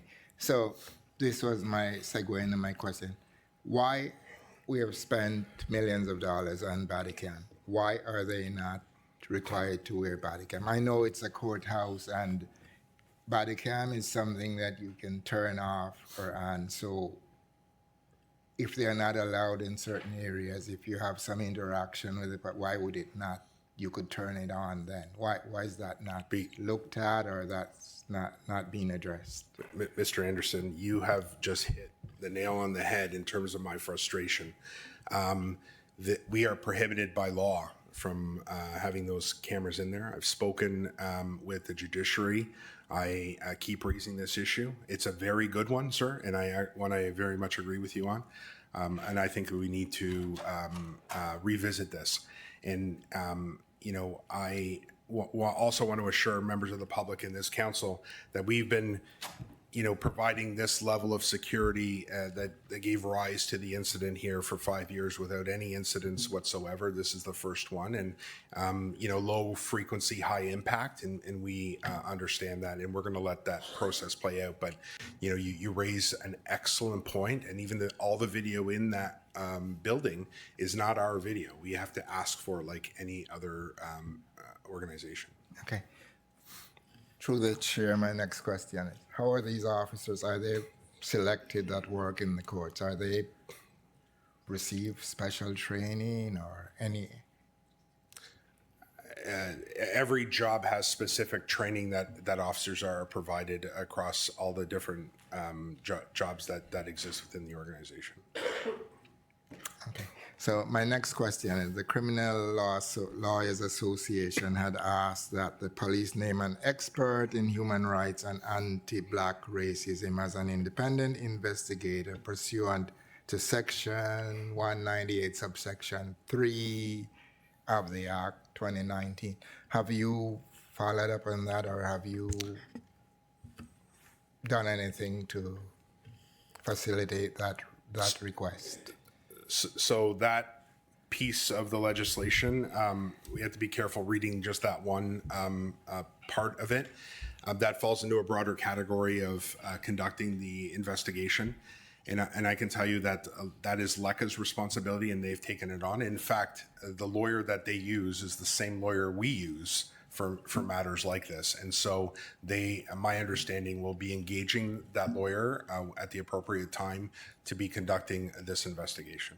Okay. They may have already done it. I don't know. I'm not kept up to date on where that investigation stands. Okay. So when someone asks me that works there, what has been done to improve their safety? What should my answer be? Well, that they are safe. They've been safe for a long time. We've not had an incident there outside of the normal, incidents that happen when somebody overdoses in the bathroom or other things like that for a very long time. And even one incident can serve to make the public question their safety. But I can assure you that the level of service that is provided there is exceptional, and that when things go wrong, there's checks and balances, and we'll follow that process to investigate. Yeah, and that's a great point. There's a safety committee that exists at the courthouse, and we are one voice on that. We're one of the co-chairs along with the judiciary, and with the defense bar. And we have been engaged at that table. In fact, I have personally spoken to members of that committee myself. That's unusual, to reassure them our commitment and to provide them some insight in terms of the steps that we have taken thus far. But it's a safe building, operated in a way that would meet the expectations of the public. And this incident is being investigated. So not to prejudge what happened there, because you or I, we don't know. It's a he said, she said, whatever. Would this cause you to pause and take a look at whether it's your training or your hiring practices going forward? Every incident that we investigate, there are lessons that are learned, and it informs all the things that you've said. Or reinforces the training that we've been providing our members. That is equally possible, and sometimes we see that. Okay, so thank you for that. One further question. You, I believe, Councillor Crawford alluded to the 40 or 41 investigations of hate crime. You said 48. Yeah. 40. All right. 8. That you also indicated that none of that came from the portal. So how are these investigations generated, where generally do you get People call the police. people call the police? Yeah, that's the. I encourage people to call the police. Okay. And where I'm going with this, do you ever look at social media to see some of the things on there? Or if someone draw your attention to it, would that generate an investigation? Councillor Anderson, it's like you read some of my future plans. We very much want to invest in future budgets in creating a cyber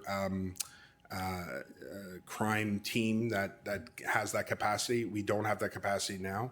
When we do, in a proactive way, when we do go onto social media, it's as a result of a crime already being committed and forms part of an existing investigation. But would I like to have a more proactive presence? Yes. And we are engaged in the proactive presence as it relates to internet child exploitation. Okay. That's my questions. Thank you for being here again, and convey my regards to your officers, and hopefully they keep safe. Thank you so much. Mayor Roy? Thank you very much. And 3 items: cameras, depth of experience of officers, and police boundaries within our community, municipal boundaries for policing. First with the cameras, and I know that within our own community and just with the work relationship of the CCTVs, our personal cameras that we're installing, but also the community cameras. And we had a community meeting just over a week ago with the community where there was a lot of break and enters. But the importance of cameras throughout, can you just give a little bit of a preliminary, but also how can we support DRPS with getting that message out? I watched that meeting as a resident of Whitby. I tuned in virtually. And I think Superintendent Antea really spoke to the number of cameras that exist in the different areas. Municipalities have been exceptional partners. This region has been an exceptional partner in providing those cameras. But, I will caution those cameras are an after-the-fact crime tool. It's not a preventative tool. It may discourage people from committing in the first place because they are recorded. So we have invested heavily in this technology. We continue to deploy in different areas, and we're looking for mixes of both leveraging cameras, technology, and the deployment of our officers. And I think in the incidents that you were talking about in Whitby, we were able to dedicate a significant number of resources in both a uniform capacity and a plainclothes capacity in order to identify and intercept people. So this is an area in which we will continue to invest. Our real-time operating center, once we're up and running 24 hours a day, will give us the ability to do that without having to call somebody in. And I think it's going to be a game changer. Our drone as a first responder, when the minute a crime like that has been called, can be on scene in under 60 seconds. That's going to be a game changer as well. And I think that this is how we're leveraging technology to create safety nets. Okay, I appreciate that. And second is just with policing and just number of recruits and hiring, and I know that's happening all across the province, the hiring and the recruiting, and I have a personal friend who is actually working with Toronto Police and with the new recruits, but it's that depth of experience. What's our average experience level within our force?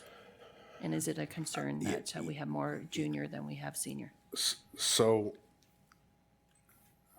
forgive me, I don't have that number off the top of my head. That's okay. But it depends on where they are. Yeah. And it actually speaks to some of the investments that we've made. We know our front line, which is really where people start, has always had, more junior officers than some of the investigative spots. This is why, through this council and through our board, we're able to increase the number of supervisors that we have, the number of coach officers, and revamp all the training for them. So regardless of where we have our young people stationed right now, we provide extra resources for them and support, both in a supervisory capacity and a training capacity, 24/7, so that they can get the support they need to do the job right and be safe. And lastly, and this is a Groundhog Day question. Okay. Well, I don't necessarily believe that municipal boundaries are what we should be setting as emergency response boundaries, but just with relation to the Whitby-Oshawa boundary, North Oshawa, when are our boundaries going to be reevaluated for response times? Yeah, this forms part of our capital conversations that we're having. The reality is that Brooklyn is growing dramatically right now. I see it every day, and my concern, of course, is that so is Oshawa, North Oshawa, and so we're getting to the point where some critical capital investments need to be made. We've actually undertaken that work. We had an RFI that we've completed, and we're presenting to the board on March 9th, the results of that and where we think we need to go. And then we'll come back to council if the board agrees at that point for, an investment. But we need to get building and revamp our station in Oshawa to better accommodate the number of officers that work there. And I do agree with you, it might not be exactly the border, but I'm looking at call volumes and what we project those call volumes are going to be in the next few years. We have a small window of time to get this work done. And further through you, Mr. Chair, with the call volumes, when you look at the call volumes, are you looking at where they're responding from as well? That's difficult right now because once we change the boundaries, they'll be responding from another location. What we're actually trying to do is look at the type of density that is growing. Single-family homes present a different challenge than multi-story towers. And, a strategically built Oshawa police station actually helps not only Whitby, but Clarington as well, because Clarington, Oshawa draws a lot of resources away from Clarington as well. That is also growing. Okay, appreciate it. Thank you. Yeah. Yeah, and good morning, and through Chair Henry, and thank you, Chief. Now, one thing I always want to start off, we have a little levity here, but within your presentation, you have, amongst the different units, the Internet Child Exploitation Unit. Very good unit, very powerful, but can we get away from the using ICE? ICE. ICE? Oh, Can yeah. you change that? I hadn't even clued in on that. Yeah, that's actually what it's known right across the industry, ICE. Yeah. Across the industry, they may want to change that. Now, now on a serious note, and when there was discussion about diversity and the makeup of the board, and part of the Community Safety and Policing Act, and I think you're aware, and I wish we had our, we have our board chair, but also our executive director. One of the requirements is a diversity plan. And under Section 28, the diversity plan, I don't know if you're aware, every municipality that maintains a municipal board shall prepare and by resolution approve a diversity plan to ensure that the members of the municipal board appointed by the municipality are representative of the diversity of the population in the municipality. So I know you're not involved in that, but I wanted to bring that up because I know our regional clerk is looking at that for the next term of council. And would you agree? Yes. Now, also on that same vein, part of the declarations of principle, and when I go down the list of 8, that the need for sensitivity to the pluralistic, multiracial, and multicultural character of Ontario society. 6, the need to be responsive to the unique histories and culture of the First Nations, Inuit, and Métis communities, and the need to ensure that police services and police services board are representative of the communities they serve. So as a board member, but as the chief of the service, would you agree we are following that? We're working towards it for sure. I'm not sure we have arrived there yet, but I do believe we are working towards that, yes. Right. And now, Councillor Anderson did say, how can we help improve safety? And I would certainly say the revised 2026 budget, we did do that. As much as some may have concerns about the 4.8%, and which came down from 6.6, and I give credit to our staff. Regional department budgets had to reduce by almost $18 million. but that's without impacting the police budget. So if I can reference that, 3.42% was the police budget, 1.36 is the regional proposed tax impact, so 4.8. So I would say in answer to my fellow colleague that by approving that without impacting the police budget, the one that was presented by the service to the board, which the board passed unanimously, which this council passed, I would say, would you agree that that goes a long ways in improving safety? It does, and the work that the board did in our conversations with regards to the budget submissions and what was presented, there was a lot of things that were deferred for future budget years in order to be more responsible. That didn't happen in an open forum, it happened in our board meeting, but the board did its due diligence in terms of reducing that number to what we needed to deliver adequate and effective policing. Okay, thank you. And part and parcel, and we've had some discussion on the OCPC report. And in the past reports that, and you made reference, in other instances, public facing. And you will agree, would you agree, it's not our report. It's not the Police Services Board, the Police Services report.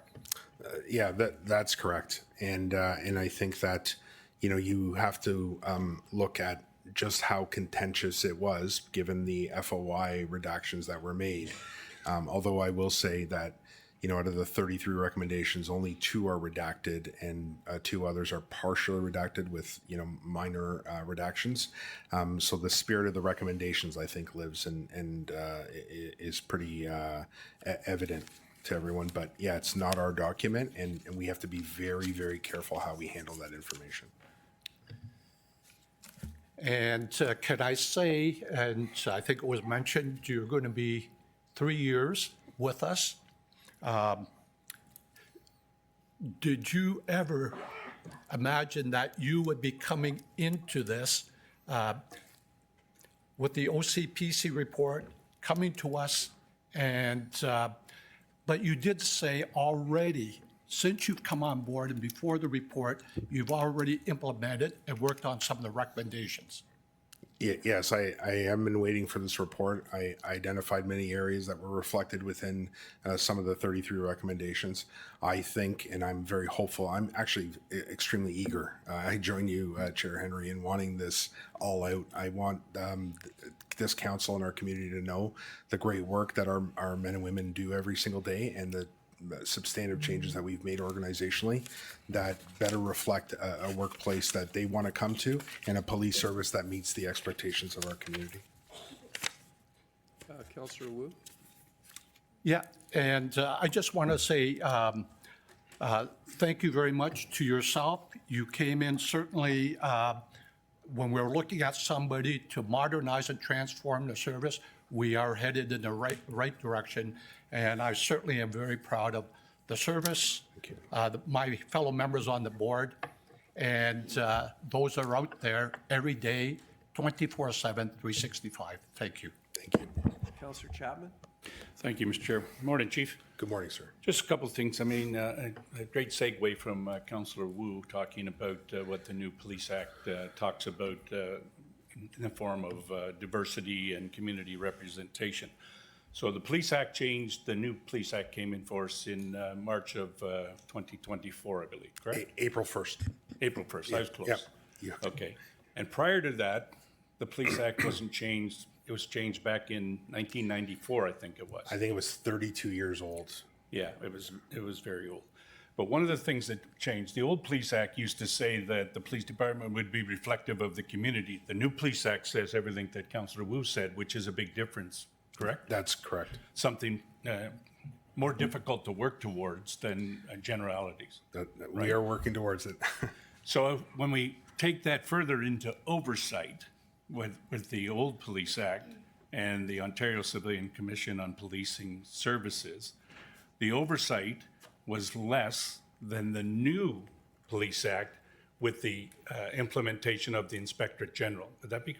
It is one of the biggest changes in our sector, oversight in any sector in this province in my lifetime. that goes to when we had some discussions about complaints. Now, we have internal complaints that you can start, and we have external complaints that come from thing. In the old Police Act, really, except for very few circumstances, or when somebody wrote directly to the Ontario Civilian Commission on Policing, were they aware of them as they are now? No. Right, so the Inspector General is aware of all the complaints that come in and are started, right? And how the investigation is going to be done, and what the determination of the end of the investigation is. Would that be correct? That's correct. There's a mandatory requirement that I notify the Inspector General and our board. And that's some of the things that were missing when this complaint was made, when you look at some of the recommendations and findings here about lack of oversight by the police board, things like demonstrated a history of aggressive litigation challenging the oversight. Would that be fair? I don't want to get in the mind of the investigator who made that recommendation, but I think the act was different, and so the requirements appear different. I'll let everyone draw their own conclusions on that. Okay. Now, with the new Police Act, and when they'll shift over to budgetary requirements, some of that changed as well, because under the old Police Act, there wasn't as big an arbitration aspect if the police budget wasn't approved by the council. Is that be correct? That's correct. There was actually a drawn-out appeal process through at least a quasi-jurisdictional body. Would that be correct? That's correct. And the act, when it did change, forced, implemented, whichever word you want to use, the police board and the police chief to add a whole pile of stuff to it. Training of officers, response for different things that weren't in the old Police Act that the police chiefs before you may not have had to do. That's correct. And not only is there new requirements, but there's also regular inspections of that. So it's not good enough to give somebody training once. If they haven't met the threshold of the number of investigations for the particular accreditation, they cease to have that accreditation, which means that I have to also develop a system, right? And this is something that we need to do that tracks that kind of work so that I can make sure that everyone is in compliance. It's not good enough that we have trained people. We have to maintain their accreditations, and we're inspected on that by the Inspector General, who is inspecting. Like he is doing his job. That was my next question. How do they inspect our police service and board to ensure that we're maintaining those adequacies that are required by the Police Act? There's many different ways. There's a physical inspection where they bring a team, and we have engaged in this. For our public order unit was sort of the very first one where they actually sent a team. It's also documentation that we have to provide, our, of course, directives, our unit-specific policies, the SOPs that exist in every unit, and even so far as things like our routine orders that we publish direction to our people. All of these things are often produced and have been produced to the Inspector General during my tenure here. Just so you know, when I was seconded to the Sol Gen's office, I went around the province inspecting police departments. Okay.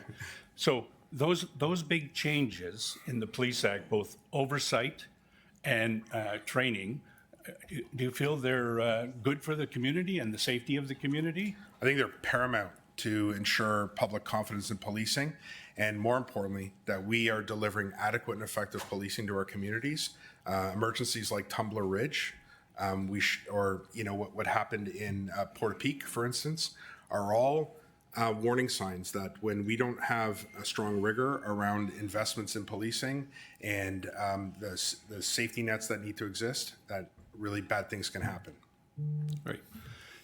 Thanks, Chief. That's it. Councillor Neal? Yeah, thanks, Mr. Chair.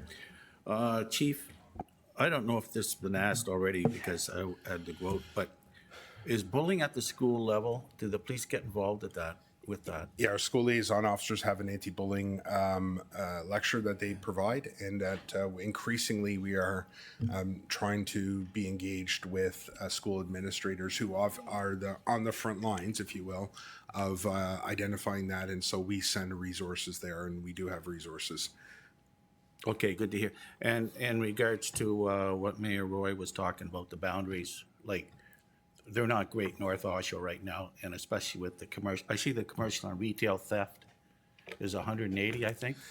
That's right. In the provincial grant, that public safety grant we obtained this year, we earmarked a large portion of that to create a retail theft team that, like we did with auto thefts and saw that go down, that we are going to be tackling that issue on a organizational level. Okay, thank you very much. Councillor Kerr? Thank you, Chair. And with your indulgence, I would like to begin and end my comments on a high note. You'll see what I mean. So, Chief, I was really intrigued by the drone pilot project, and I was amazed at the efficiency with which it was able to narrow down the search and really result in a reduction of response and successful case closing time. So all I have to say is the drone pilot project lends a whole new meaning to the term pilot project. Thanks true. very much for that. Thanks. Okay. Councillor Yamada? Thank you, Mr. Chair, and good morning, Chief. I just Morning, want to sir. start off by congratulating Mr. Ecker. I've had an opportunity to work with Mr. Ecker within Whitby, and I know the kind of work that he does, and he'll be a tremendous asset to the board. I have one question. The removal of the speed cameras, in the advertising and discussions that I've heard, there will be increased police enforcement. Is there funding that's been allocated through the provincial government? And if so, how will that funding be deployed to ensure that our schools zones are safe, especially on regional roads? Thank you, Mr. Chair. Great question. I haven't seen any grant funding announced in this area. I have heard the Premier speak about this at an event that I was at, in which they are looking at doing that for municipalities. I think that there's no substitute for getting the driver at the time they're committing the offense and having demerit points that reduces or begins to hold them accountable for the privilege of driving. And we see way too much of it in areas that where our young people, and especially our school zones, are susceptible to risk. More people will be injured or killed as a pedestrian in this region than in a car, and that is of great concern to me. Okay. Mayor Foster? Thank you, Mr. Chair. I'm going to pick up on some of the concerns from Councillor Anderson. On hate crime, Chief, you're talking about perhaps bringing people in to monitor social media. Can you give us a sense of the level, if we're talking about DEI committees, talking about individuals that are concerned? I use the word materiality, it's an accounting term, but I think you know where I'm going, in terms of reporting things to DRP. So rather than you having to carry all the water and do all the work, people who are seeing these instances coming to you. So when I talk about monitoring social media, I just want to be very careful. We don't have the capacity, nor would we be extremely efficient at doing it. Social media is this big.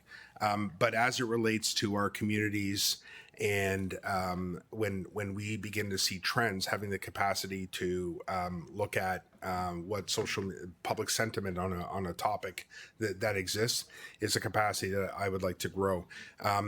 Investigations and information that is provided to us needs to be provided in a very specific way. Things like anonymity, for instance, isn't always assured, and I think legal counsel here at the region would probably spend an hour or two talking about anonymity. The only true anonymity that exists in sort of the criminal world really revolves around the Crime Stoppers program.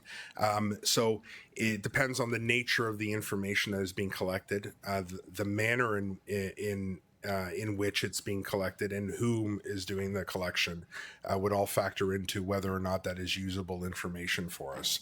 And oftentimes the other complicating factor, sir, is that the servers for many of these sites are actually in the U.S. So it requires a higher level, a more intense production order, an MLAT it's called, to secure records from a business outside of Canada. And I think that there's a regulatory avenue here for the Canadian government to step in and design some federal laws that force people to hold our data in our country, making it much easier for law enforcement to access.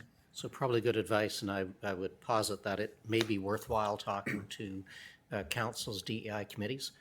So I can tell you in Clarington, we can identify groups and individuals who unabashedly post lately largely Islamophobic material. And again, there is no hesitation, no anonymity. As a matter of fact, I think they wear it as a as a point of pride. On the budget, you have an idea moving forward of the capital needs of DRP. Can you give us a sense in the next couple of years moving forward on operational and capital, what your needs are? We've laid out the projections to regional staff, like every department has. The board has approved our I believe it's a 10-year outlook. Really the only years that I have any sort of sense of confidence in is really the first 3 to 5 years. I can say with some degree of accuracy that I think that that's where it's going to land. I don't have those numbers in front of me, sir. Out of all the things I prepared, I didn't bring our 10-year plan, but the region is aware and has those, and we are engaging in conversations with regards to our capital needs as well. Okay, and I think it's important that the taxpayers understand. So we talk about reducing the budget to 4.8%, but there was still a significant draw on reserves that's not doable next year.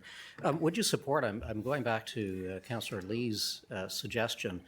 I think the first time ever, while we knew it, we heard during the budget process that if Durham Region Council did not approve the budget, that we could essentially be taken to court. Which that's an interesting and an historic statement. And you've certainly been reading concerns in papers from a number of politicians that if mayors, if councils don't have control over the budget, should that be treated perhaps on the tax bill, I'm going to say like the education tax? And why are we voting on something when we don't have any control over it? So my general counsel's here, and he can explain what the act actually says around this issue. I think it's an important one, sir. I will say the comment that was made about taking the region to court, I didn't make that comment. I don't recall making that comment. I don't believe it was you. Yeah. So maybe I can just first have the lawyer in the room here explain what that process, very high level, what that process looks like, and then maybe I can answer the second part of the question. Larry? Thank you, Chief.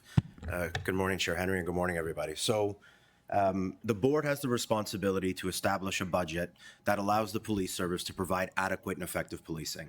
And adequate and effective policing is governed by a series of criteria within the Community and Safety and Policing Act. So, for example, one of the things is comparison to how other jurisdictions deal with similar issues.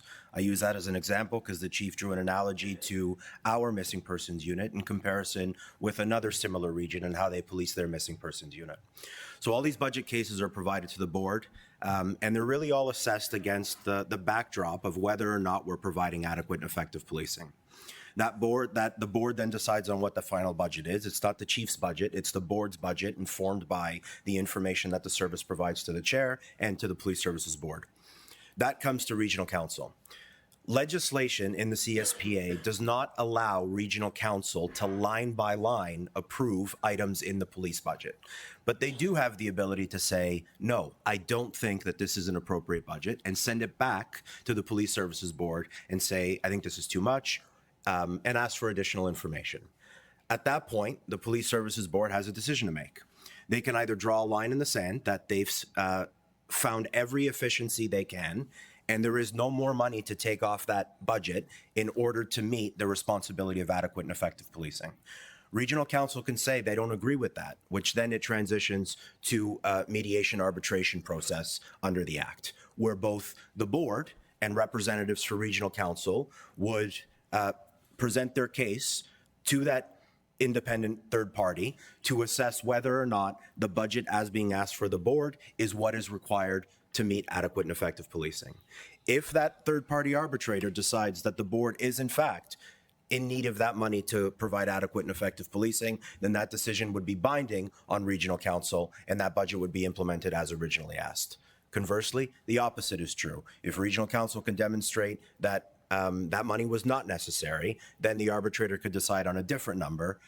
It just makes a large litigious process for the purposes of providing adequate, effective policing. That is the Coles Notes version of the process for the budget approval. Thank you. So thank you for that, Chief. I would suggest that the board, in their heart of hearts, having reviewed the budget in a way that regional council cannot, would believe that all efficiencies were found. Difficult for a council.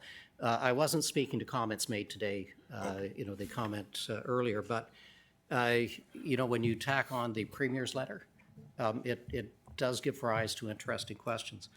I'm going to roll to the OCPC and the earlier part, Chief, of your discussion. I'll take it that Chair Henry and I, as a seconder of the motion, have been duly chastised. That is certainly the way it came across to me. No? No. Furthest thing from it. I take no issue with the motion. The comments that were made, I think risk doing the complete opposite of, I think, what Chair Henry, certainly in the conversations I had with Chair Henry, what the Chair Henry was most concerned about, and that is the reputation of the service. I just do not want there to be any confusion whatsoever about this organization's willingness to be transparent and accountable. If that's how it came across, I apologize. It's not how it was intended. I just wanted to make sure that there was a level of clarity in terms of the areas of responsibility for each person. And again, the comments that I made in there were comments that I shared with regional staff in a meeting that I had that predates the motion. So to be abundantly clear, and I don't think that any member of council here has made any comment other than the fact that this leadership team, that this board, that the members on DRP, this is an historic challenge that you had no part in making, but you've had to deal with. And we've been fully aligned in looking for transparency. You've called for that report to come out. I would suggest the ability for either Chair Henry or myself or any member of council in the last 2 weeks, if you had reached out, we would have been delighted to do so. The link, I appreciate, you note the link. We got that at 8:58 this morning. Did not give us a great deal of opportunity, but we'll consider that. I perhaps misinterpreted the comments, but I will stand by the board. I will stand by the leadership team, and I will certainly stand by the effort and dedication of DRP. Thank you. Thank you. Okay, members of council, is there anyone else wishing to speak to this item before I speak to it? Okay, so Chief, thank you for your presentation, and thank you for your 3 years, and I know that you inherited a mess. But I want to go to your fourth slide that talks about Durham Region full-time equivalents from 2016 and 2021, and then where it compares DRPS net new full-time equivalents 2010 to 2021. I don't remember during that time that the board, when they presented their budget, was ever told to go away and reduce it from this council. So the decisions made at that time, and you weren't here, were the chief along with the board, brought it, and whether it was a good or bad decision of the day, we don't really need to rehash that, but that was a challenge of the past. And maybe that has caused the challenge today. But I don't know how they did the comparison of the 320 regional full-time equivalents, because some of our staff that we have at the region, and just so council knows, we have 5,064 regional staff, excluding police. 600 are funded out of the water, the charges related to the water budget. Now, those are today's numbers, and some of this I'm going from memory, and some of it I've had staff give me today. But since 2018, which, and if you're not aware, that was the year I was elected as chair, there has been an increase in police officers since 2018 and civilian staff of 502. And I think that number's correct. If I'm wrong, somebody please correct me. So the challenges when we do the comparison is policing is one avenue, but we have EMS, transit, long-term care. I've mentioned water and sewer, but it's separate, public health and social services. So sometimes the comparisons and percentages can be perceived one way or the other way. I really don't want to get into that conversation, but math is a series of percentage, and if you have 2 incidents and you could have 100% increase in a challenge, right? Yes. So I just wanted to make council aware that, and my intent of the motion wasn't to create chaos, but was for transparency. And I do appreciate the fact that it went on for a very long period of time. I think it started early in January when staff went back and forth. I don't know when they met with you, but I do know that 1 and 2 were changed. The motions were changed because of the comments made in the meeting between our legal team, yourself, and the CAO of the board. The challenge is, I wish I would have known what was sent out yesterday or this morning, or the response from that was supposed to come back in writing might have got us to a different path than we were on today, but we didn't get that response. Go ahead. So, Chair, again, we are here in this chamber here for a Police Services Board meeting, and I believe that's the last time you and I spoke about this motion here. I think you were sitting where Mr. Yamada sits today. And at the beginning of the meeting, we had that conversation. At the time, and I hope you can appreciate this, there's a lot of things going on, and I don't have the opportunity necessarily to listen to things live or even to have the time. And so I carve out time to review things. Following that meeting, that's when I had the opportunity to finally review the motion that was brought, because in anticipation of being here before this council, I was concerned that I would be asked questions about it, and I wanted to understand what the conversation was. I didn't feel strongly one way or the other. I thought the sentiment that you expressed was clear. When I heard the comments here and I heard the conversation that happened in Regional Council, I believe Mayor Roy took your seat and you were in the body, that I became concerned that there would be something else taken from what I think you intended to do. And sir, I took you at face value. You intended this to be about the reputation of the organization, not just now in relation to the OCPC, but in the future of this organization. And I just wanted to make sure that my comments supported, I think, where your intention was, and that it cautioned as well the very things that I expressed to staff when they came and saw me and our lawyer and the executive director of the board. And so, you know, that's when I became aware of this, and this is where I felt compelled to put something together and address to make sure that, you know, my comments, I hope, support what your intent was on this, and that everybody here leaves understanding, and the community more importantly, that we have never, ever, ever called for this to be buried in some report on some shelf somewhere. I just wanted to be clear. We're not in the, policing is not in the politics business, and this is a political motion that is being brought forward. I just want to make sure that it is informed and that our community understands what the law says and how I was interpreting what was being said. That's the extent of my comments. Okay. So thank you. That exhausts the list of speakers. Feel free to stay or go back upstairs. We have another presentation, and then members of council after that we will be breaking for half an hour. Mayor Collier? Chair, I don't know if it needs a motion, but I'd like to move that we alter the agenda to bring forward the matter of the motion so we can deal with it while the police are here to answer any questions potentially.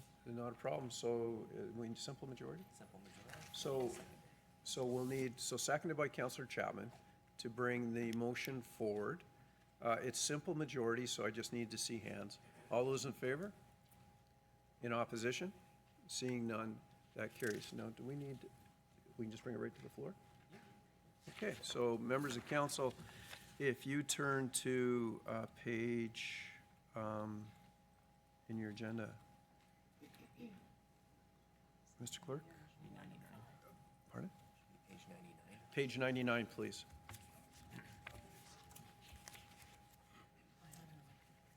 It's okay. Okay, Mayor Collier?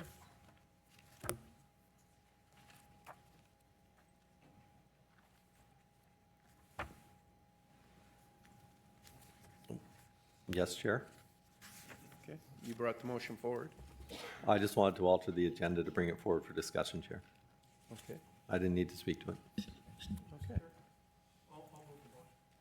Move, so the motion is moved by Mayor Ash, seconded by Councillor Anderson. The motion's on the floor.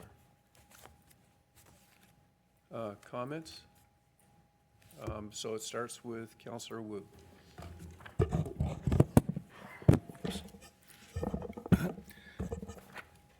Councillor Wu? Yes, good morning, Chair. I just wanted to bring up something again, and I had mentioned this before, between the board, the service, the association, and this regional council. And I want to refer back to September 10th, 2025, where there was a request to release the OCPC investigation. It was moved by Mayor Foster, seconded by Councillor Anderson. It was sent to the Premier, the Solicitor General, the Attorney General, and the Durham Regional Police Service. And why I mention that, if this were to pass, what is the expected outcome? Because again, when I look at September 10th, did we ever get a response back from that motion in September?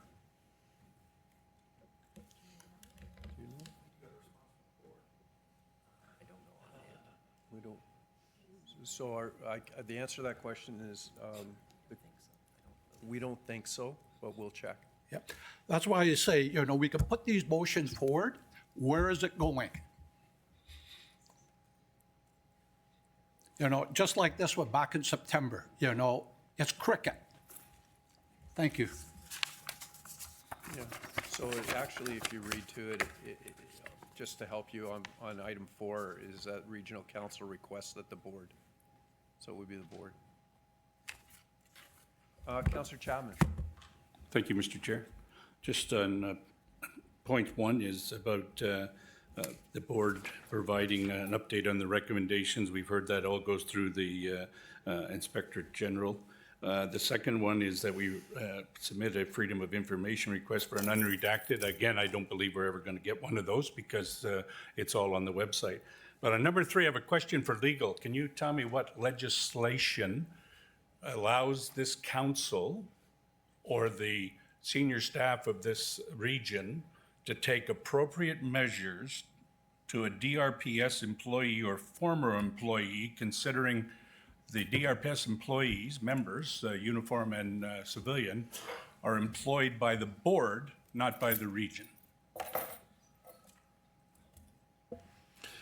I think it is important to note that the range of action of the region of Durham is very limited. So we obviously at this point don't know. We do know which parties were named, but because of the OCPC's and Tribunal Ontario's decision not to release a decision, but instead to release a report which was redacted, we just don't know what the outcome was or findings were with respect to specific individuals. But our ability to act is limited. However, I take the intention of this motion to ensure that any actions that the region would be, any actions which would be appropriate in the words of the motion, would ensure that the region's actions were aligned with the values of council. But at this point, we don't really have the information that we would need to do any of that. See, and I have a problem with that. There's no legislation that allows us to take any action against employees that aren't our employees, right? It's like saying that this region is going to do something to an employee of the city of Oshawa because they may have done something wrong that this council or that our senior staff believe is wrong, is a wrongdoing, right? But there's no legislation, no jurisdiction that this council or staff have over the police members, and certainly not over former police members. And I'm not suggesting that I condone any of this stuff that went. I'd like to know, I mean, I kind of have an idea of what some of the players are, given my relationship with the police and that. But I don't know how we decide on that this was wrong based on an unredacted that might say so-and-so did this, and the finding was this, and the recommendation was this. And the recommendation is being dealt with by the police board, who, guess what? They're the employer of these DRPS members, whether they be civilian. And I call them members because under the Police Act, right, uniform officers and civilian employees of the police department are members of the police service. They're not police officers. They're not all police officers. And of course, the board, the chief, and everybody loses jurisdiction other than if you wanted to take some civil action against former employees. Unfortunately, that's the way the Police Act is done. But I'd like to see it changed to say, yeah, I mean, things that you did were violations of the Police Act Code of Conduct, and retiring doesn't get you out of that, or leaving your job doesn't get you out of that. And just so that people know, for the 30 years that I was with the police department, I spent 9 of them prosecuting police offenses within the Police Act. And I spent another 7 of them just before I retired as an adjudicator of Police Act things. So this isn't trying to defend, this is about defending the system. The system has, and if we don't believe in the system and the law that says we can or can't do something, then what good are we, right? Right now, there is no legal jurisdiction for us to take any measures against the DRPS employees or former employees. And I notice it doesn't say take any measures against the board. 4 of the 7 members of the board were put on that board by the council of the day back then, right? And when you read some of these things here about what the board did and the recommendations, right? Now, fortunately, the board has changed. And fortunately, the leadership has changed, and that's all being corrected. Some of it is taking a while to do that because process changes to get things right do take time. But I have a problem with that. And then you go to the next one. Again, I spoke about this before about ceremonial honors. I don't know what ceremonial honors you are. You're going to have we have a chief for the day. That's a ceremonial honor, right? I'm not suggesting the chief for a day did anything wrong, but the chief of police is a rank within the police structure. The Police Exemplary Service Medal is given out by the Governor Generals. The Medal of Bravery, which some of our officers have, is given out by the Governor General, right? The Medal of Merit of Police Forces is given out by the Governor General. So I don't know how we or the police department can take them away. I don't support this at all. Thank you. Councillor Yamada. Thank you. Through you, Mr. Chair, the point 4, where it talks about taking all appropriate steps available to recover and remove any ceremonial honors and titles, how would we go about doing that? Would we reach out to the Governor General to ask that that be done? Jason? Point 4 is a direction to the Police Services Board. So that would be up to them and within their jurisdiction to do it. It's simply a request from council for the board to take those steps that are available to them and appropriate. So then could we, listening to some of the dialogue, would it not be appropriate then to say the Durham Region Council requests that the board take all appropriate steps, including but not limited to reaching out to the Governor General to recover and remove any ceremonial honors. Go ahead, Mr. Hunt. I mean, I suppose my recommendation would not as specific as that. This is really to the extent that this can be achieved. It's something that's within the purview of the Police Services Board. Okay, thank you. Councillor Leahy? Yeah, thank you, Mr. Chair. So just echoing some of the comments that have been said before, it just feels inappropriate to be asking about removing ceremonials and honors to former employees. It seems inappropriate, like the police chief has spoken to, they have done everything they can and made all the requests to try and make those documents public. And just the general structure of the thing, again, in my opinion, just seems inappropriate. So I just can't support it that the way it's put out there. I can't support removing ceremonial honors. Really what all it is, since a lot of them aren't even given by us, and the structure of what they were legally able to do in the framework just seems to be missing. So I don't know if it's been asked, but recorded vote at the appropriate time, just really can't support this. Thank you. Mr. Clerk, recorded vote at the appropriate time. Mayor Foster? Thank you, Mr. Chair. And language is a wonderful thing in terms of interpretation. Firstly, I would suggest, and getting back to the beginning of this, the point is that the board and the current leadership team have had to deal with a mess that was not of their making. To the best of my knowledge, everyone was on side saying we were looking for transparency. Why this took as long as it did to get released, and the way that it was released, which seemed very different from other investigations, is a little bit mind-numbing and has been shown to be problematic or has been described as problematic both by the board, by police services, as well as by ourselves. Regional staff, to look at item 3, we're talking about things like, if somebody has found to have committed wrongdoing, we're not going to invite them to ceremonies. That's not a big deal. And that is in our purview. If we're doing a ribbon cutting for something, I have no idea. I'm an outsider on this. I have never been part of, DRP. I have not been on the board. While I know a number of the players, I don't have any of the background information on this. And if there are names in people's minds, I haven't a clue who those names are. But I think the point is, if you did something highly offensive, we don't want you coming to our party. That is something that we can do. Item 4 speaks to requesting that the board, and the board does not need to honor that request, but we are simply going to the board. I would think that the board has and will always have far more information than we do. And they would take the appropriate steps.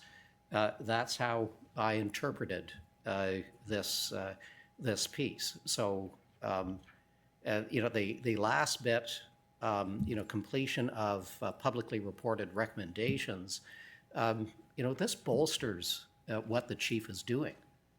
This helps. So we understand that the chief has, ahead of seeing this report, identified problems that needed to be dealt with, and he got ahead of that. And his senior leadership team got ahead of that. This is a good news story that the public needs to hear. Again, difficult with it being redacted, but this is not a negative. This is a positive, again, that the public are likely not aware of, that we had a chief come in, a chief that recognized problems and took care of those problems. So, item 3, if you're looking, standing invitation to notable regional events, I'm not sure what they would be, but, is that a big deal? And requesting the board that has the authority and that has the information. Mr. Chair, thank you. Councillor Nicholson? Thank you, Mr. Chair. I have a couple of questions just to clarify part 3. It refers to employees of Durham Regional Police Service. Is it implied within that designation that we are also referring to members of the Durham Regional Police Service who were in office during the time of this investigation and the actions that preceded it.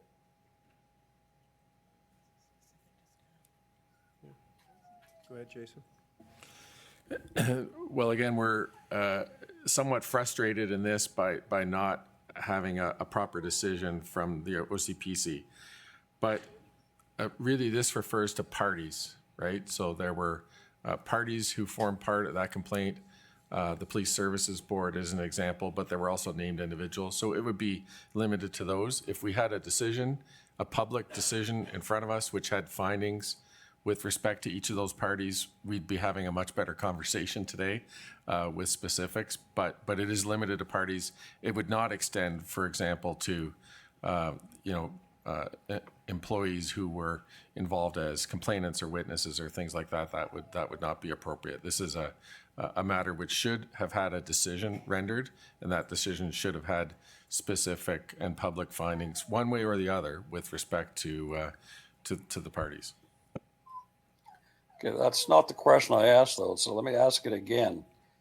If the report, once it's released in an unredacted form, indicates that actions that were taken by the Police Services Board at the time were not in keeping with the expectations of the legislation, would those members of that board also be impacted by Section 3 of this recommendation?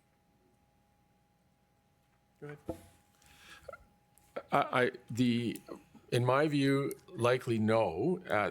I think that the board is named as an entity, so as a whole, as a party. So in all likelihood, any finding against the board would be a finding against the board as a whole, and then any action taken would be an action with respect to that board. Of course, that board, the individuals on that board have changed. But again, without the specifics of a decision, it's very difficult for me to give a precise answer. But generally speaking, when a board is named, it's named as an entity, not as specific individuals. Okay. Well, I thank you for that answer. It clarifies my position very clearly. I don't believe that we can take action against some of the individuals or only against the individuals of the Durham Regional Police Service without also holding to account the Durham Regional Police Services Board that had jurisdiction to oversee these actions during the time frame of the investigation. The first two parts of the recommendation I have no problem with. I have great concern that part 3 may in fact be a bit of blue washing, where we're basically saying that we will target those of the Durham Regional Police Service who may be notified in the report. And I want to state for the record, I have not seen the report and I don't know what it states. But if we're going to target the individuals of the police service, the employees with actions, if they are identified in the report, then we have to apply that same standard to the Police Services Board that was in office during that term, or these actions were ongoing, who had the legislative responsibility to oversee the police service. If we don't, then we're simply saying we're shifting blame to a certain group while they're trying to absolve those who had the actual legal responsibility to ensure these actions should not have occurred. The same thing applies to part 4. It's a feel-good motion designed to give the impression that actions are being taken. And then, as the chief said very clearly, they are both unnecessary, unwarranted, and beyond our jurisdiction. And therefore, I would ask on the record if we could vote on items 1, 2, 3, and 4 separately, please. He's already spoken to it. No, that's fine. Councillor Nicholson, you'd have to do a motion to divide. I'd be very happy to do so if it's in order. Okay, seconded by Councillor Lee on the motion to divide. All those in favor? In opposition? Online, Mr. Clerk? None? That carries. Councillor Nicholson? Yeah, just again, I want to make it clear. I absolutely support items 1 and 2. I do not understand why the police oversight organizations would spend tremendous amount of time, effort, and funds to investigate a course of action and then not release the details of their investigation. I cannot think of a more ludicrous course of action than setting up a process to investigate and then not report to the public to let the public know what's going on. I think that's what we should focus our efforts on. And those that are named subsequently, we can deal with those at that time. There's no need to deal with them today. So therefore, I urge council to support 1 and 2 and defeat 3 and 4. Thank you. Thank you. Councillor Marin Pietri. Thank you, Chair. Haven't had the opportunity to speak to the presentation previously because I thought it was very positive. There are a lot of changes that are being made to the Durham Regional Police Services, and I know that from friends that are on the front line to those who are in the office, there's a lot of excitement, but there's a lot of concern too, because we've got a really serious, path forward in how to deal with many of the criminal elements and the challenging sort of realities that we've incurred and that we continue to experience in our community. And a lot of them deal with, future focused initiatives. And that's where I kind of want to lean on the words that the chief made clear. We're looking for solutions that move us into the future. And I think that, unfortunately, and I hate to see it, but Mayor Foster's words identifying that, boards have more information than people think kind of highlights the fact that the previous board may have known more than they were, providing the council and the public, which is unfortunate because now people are going to look at that and say, is that the truth? I don't think this discussion should have gone there. I think this discussion should go in the direction of what are the capital resources the Durham Regional Police Services need from the province and federal government and our council to be able to deliver the bricks and mortar to deploy these services. You saw a number of different technological advancements, but I mean, you can't do that from a car or from, your smartphone. Like, we're looking at sophisticated organizations that are trying to impact seniors and kids, and the safety and well-being of the officers involved doesn't, relate or bode well to a secondary sort of deployment or a second-class deployment in which their personal and professional well-being is compromised. So my expectation is that we turn our attention to, and I didn't ask what the process was to bring the report forward dealing with capital, but I'm going to make it known here that if I don't see that report come forward in the next meeting, I'm going to consider a very serious consequence of this council, because it hasn't just been 3 years that we're looking for this stuff to happen. It's been decades in many cases. If you look at North Oshawa, and I know that Brooklyn was considered, but then consider the pressures on the other municipalities because they're backfilling for municipalities like Oshawa. The challenges are real. We need that report to come forward. This council needs to assess it, and it needs to be held responsible for what actions it wants to take on solutions that we need to provide so that residents and businesses and people alike are kept safe. Now, having said that, I take into consideration some of Councillor Chapman's remarks because he has experience in the field, extensive experience. I do know that there are good intentions that are posed whenever someone moves a motion. That's not, to discount anyone's effort or desire. Everyone moves motions, whether they're within our jurisdiction or not, in order to try to, do the right thing. But in this particular case, we're all going to have to weigh whether or not we're looking at continuing, to dredge this stuff up and essentially be in a position where people are looking at us and saying, yeah, I get that happened, but what are you doing to help make me and my community, my neighborhood safer in the future? And I think that that's what this board's been charged to do, the chief and the organization, and that's where they're heading.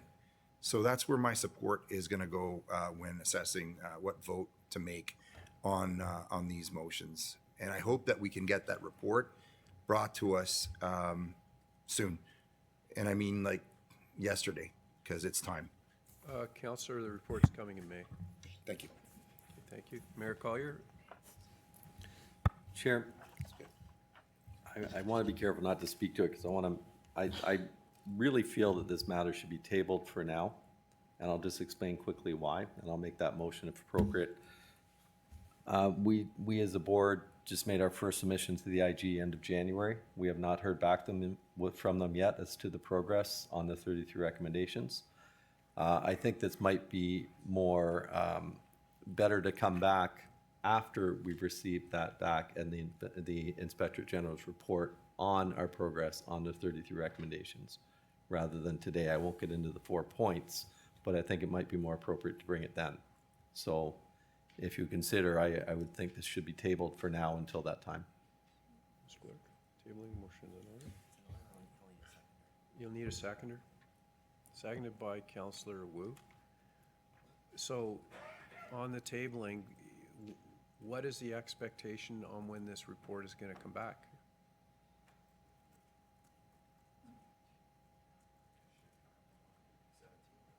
If ever. Yeah. Yeah. Yeah, we haven't received formal correspondence back. The IG is going to take as long as the IG is going to take.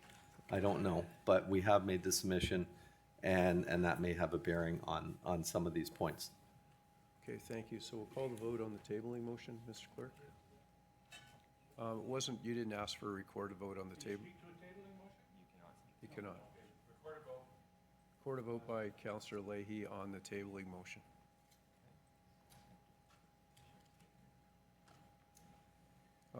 Sorry, Councillor Nicholson? I've called for the recorded vote. Just a question, is the tabling motion debatable?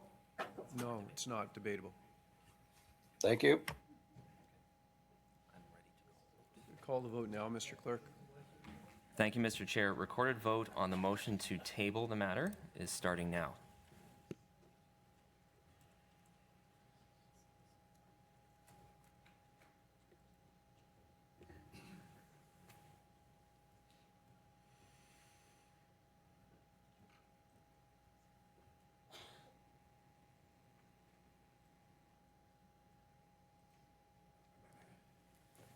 So that fails. So we're back to the motion. The motion is divided. Recorded vote was called. Is the recorded vote on all items? Yes. Okay, so we'll call for the recorded vote on item 1, please. Thank you, Mr. Chair. The text of each item is included on the vote that you'll see on screen. If it is not able to display in full, it is included in your agenda package on page 99. Recorded vote on part 1 of the motion is starting now.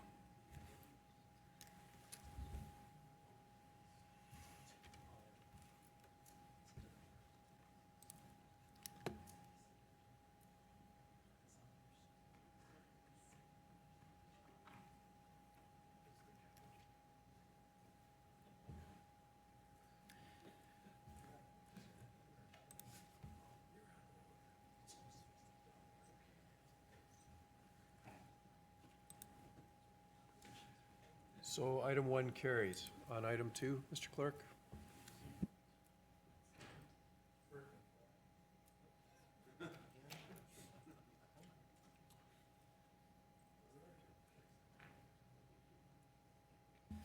Thank you, Mr. Chair. Recorded vote on part 2 of the motion is starting now.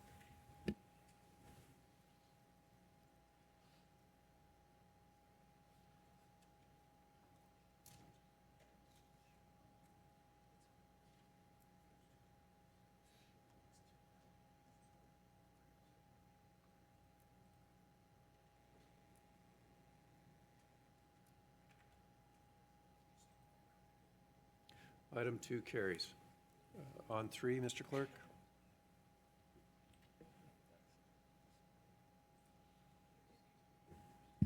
Thank you, Mr. Chair. Recorded vote on part 3 of the motion is starting now.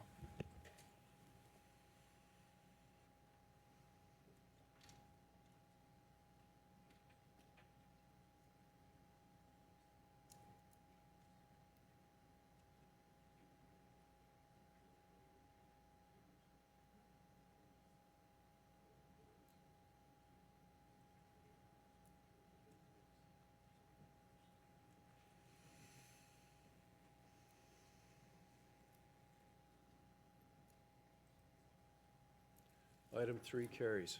Record a vote on item 4, please. Oh, sorry.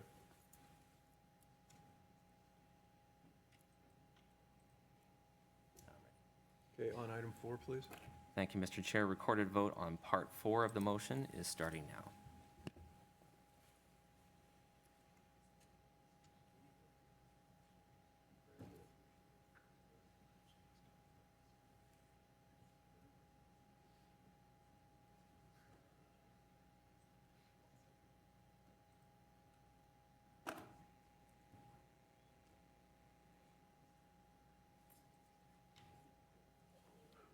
Item 4 carries. Members of council, I'm going to suggest it's now 12:03 that we break for 30 minutes. Councillor Chapman? Sorry. Well, I was actually going to motion a 45-minute lunch break. Thank you. Okay, 45 is acceptable. I need a seconder. Councillor Yamada on 45 minutes. All those in favor? In opposition? Seeing none, we're in recess till 12:50.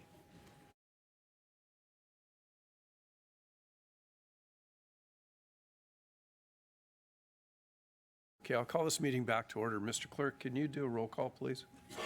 Thank you, Mr. Chair. Electronic roll call is starting now.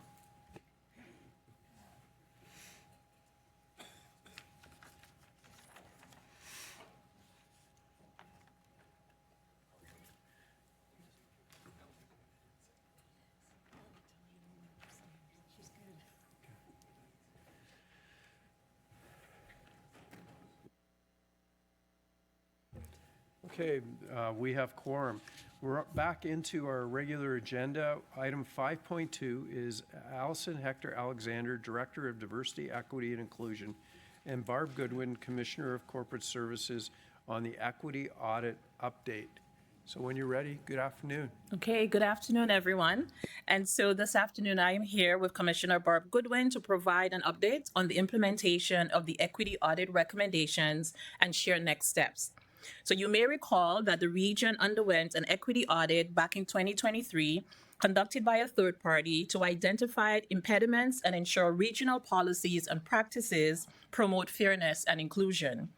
Equity audits have been undertaken by many Canadian businesses and public sector organizations as a proactive way to promote equity, reduce employee turnover, avoid legal challenges, and reduce financial losses linked to lower productivity and engagement.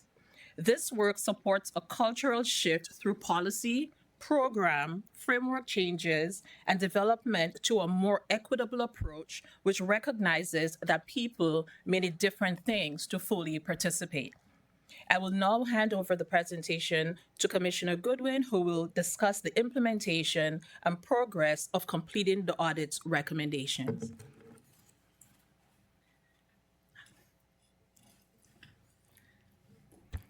Thanks, Allison. Through you, Mr. Chair.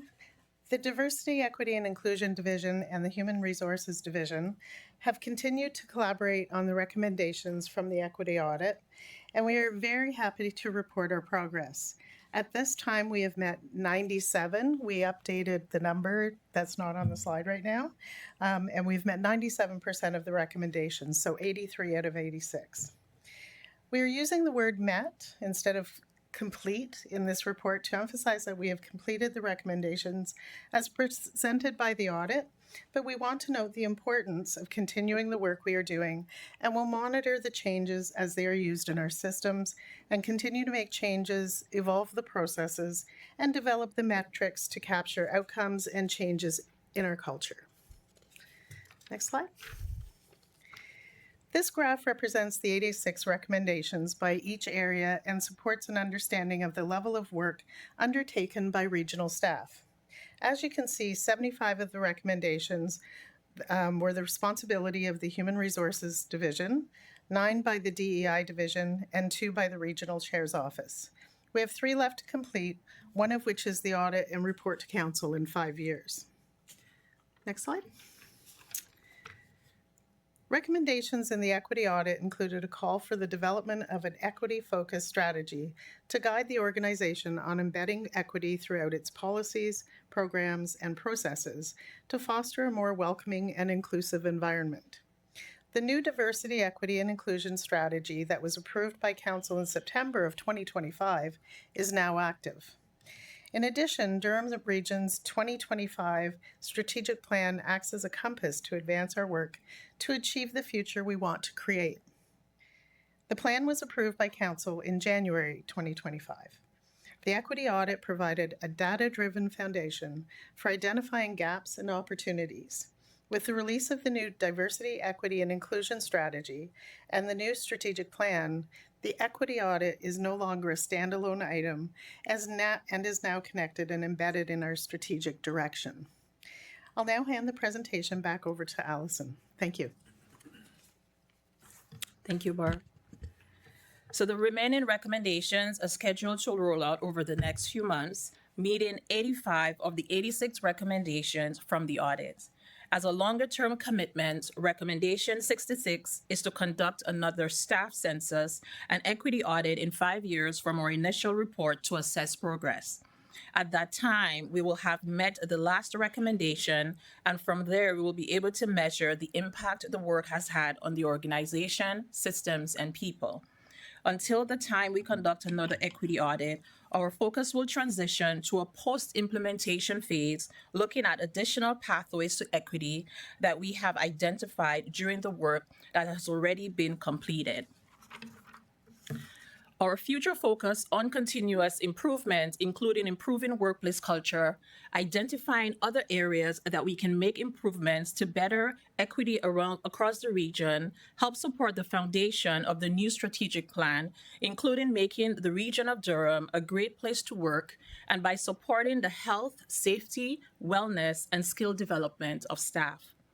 Our diverse workforce helps to recruit more effectively and engage top talent, reduce employee engagement costs, and provide improved services to Durham residents.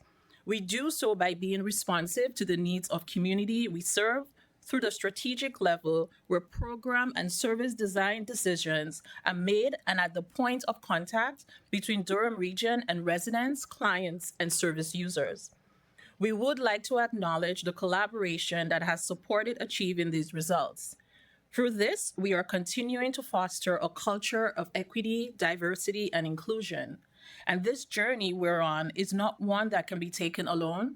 It requires the collective effort, insight, and collaborations of teams working together with empathy, openness, and respect.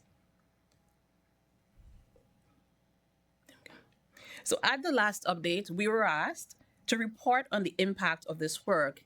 And so I would like to remind Council that time is an essential element of any cultural shift. This is true of any organization, community, or group. Our equity audit will deliver both immediate and long-term benefits. While some outcomes have been evident early on, others will require sustained effort and time to fully materialize. As Commissioner Goodwin mentioned, to ensure accountability and continuous improvement, progress will be monitored through a follow-up employee census and audit tentatively planned for 2027 and 2028. We will continue to work to build upon the equity audit findings by cultivating a regional culture that is strongly aligned with the values identified in the regional strategic plan, the upcoming people strategy, and the region's DEI strategy. Driving equity forward is critical in a time when divisions are deepening, where we see increased incidents of hate in our communities and barriers persist. Regional staff and council have a responsibility to build a region where every voice matters and every community has the opportunity to thrive, because shared success strengthens us all. Thank you. Thank you. We do have some questions. Councillor Lee. Thank you, Chair, and thank you for the presentation. Great progress being made. So at last count, we have 4 recommendations that have not been completed yet? So we have the 3. And then one of them being to do another census. Yes. So what are the last 2 recommendations? So one is there's an element in our recommendation related to one of our flag policy, and then the other is building a student internship program that we know will take a bit of time to ensure that it is responsive to community, and we invite community members to inform it, so we're doing it with care. And again, as I said, we're being responsive to the needs of the community. Great. So when we do the census again, very close, very soon, do we imagine any pushback from our own internal staff? When we did the first time, were there anybody refusing to fill out the census? Was it a mandatory thing or was it voluntary? It wasn't mandatory. A lot of groundwork was done in engaging champions in the different areas, different divisions, different departments. There are folks who chose not to complete the census, and we wanted to hear why, and there were a few different reasons provided. Again, I think we have done a lot of the work to build trust in the work that we're doing.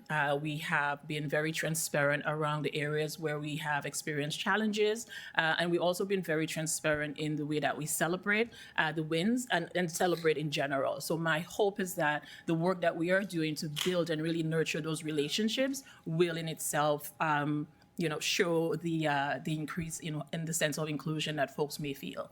And those stats will be provided. You're like census over census of whether we had people more or less, right? Yes. Great. Do you think, so going back to the census for a minute, do you think there's any kind of culture barrier right now that our employees are currently facing in terms of just like they did it the first time, they don't feel somehow recognized or seen? Is there an outlet for them to now express that to you before the next census comes out? Yes. One of the outlets is an anonymous reporting tool that staff can use to complete it. They can also go through our regular channels to report any harassment, discrimination concerns that they have. We have a program and a policy, and they can always reach out to the DEI team or Human Resources colleagues directly if they ever have any questions or concerns. Great. Last question is, I think we went to a third party to conduct the census initially. Mm-hmm. Do we have the bandwidth to do it internally this time around, or we'll still conduct a third party to do the next census? I think that is a conversation that we'll have with our internal committee around how we do that. Capacity is always a concern, right. But also we recognize the financial constraints that we are navigating this term. Great.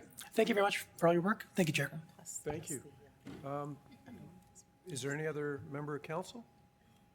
Seeing none, thank you very much. Thank you. Members of council, we'll move on to communications items. We'll deal with them one at a time. Item 7.1 is correspondence from the Mississaugas of Scugog Island. Can I get a motion to refer it to consideration report 2026 Cal 8? Moved by Councillor Lee, seconded by Councillor Anderson. On the recommendation, we'll call the vote. All those in favor? In opposition? Seeing none, that carries. The next one is correspondence from the President and Chairman of the Royal Agricultural Winter Fair for the 2026 appointment of representatives to the board.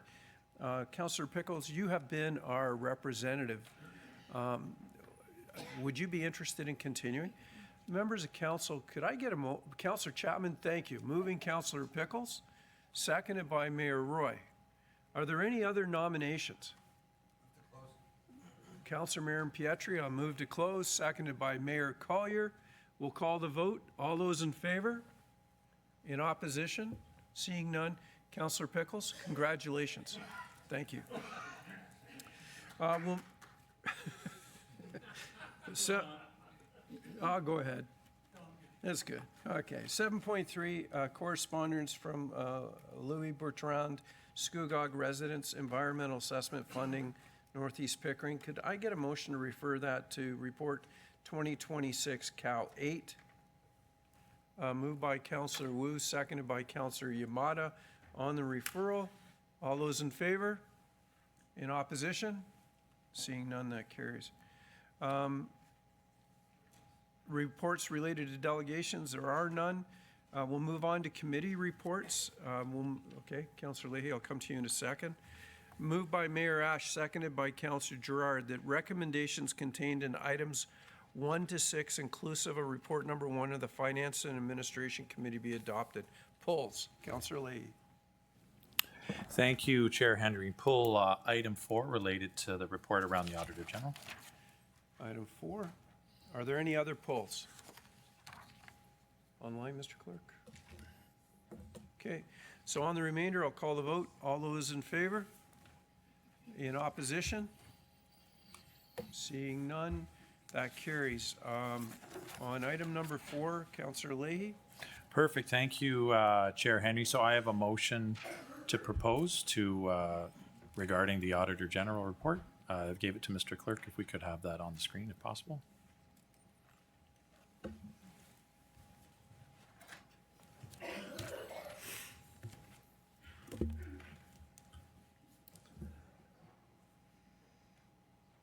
And then I have a seconder as well, Who is your seconder? Councillor Yamada.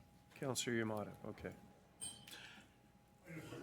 Sorry, go ahead, Councillor Chapman. So there's a motion on the floor that was moved for receive for information, right? Which is to receive it for information. And that's basically to do nothing with it at this stage. And now we have direction on a receive for information. How does that work? Mr. Clerk? Don't we have to defeat the first one? Through you, Mr. Chair, this could be handled either as a substitute motion to the motion that was put on the floor, or alternatively as amendments, as a receipt for information is not a substantive motion.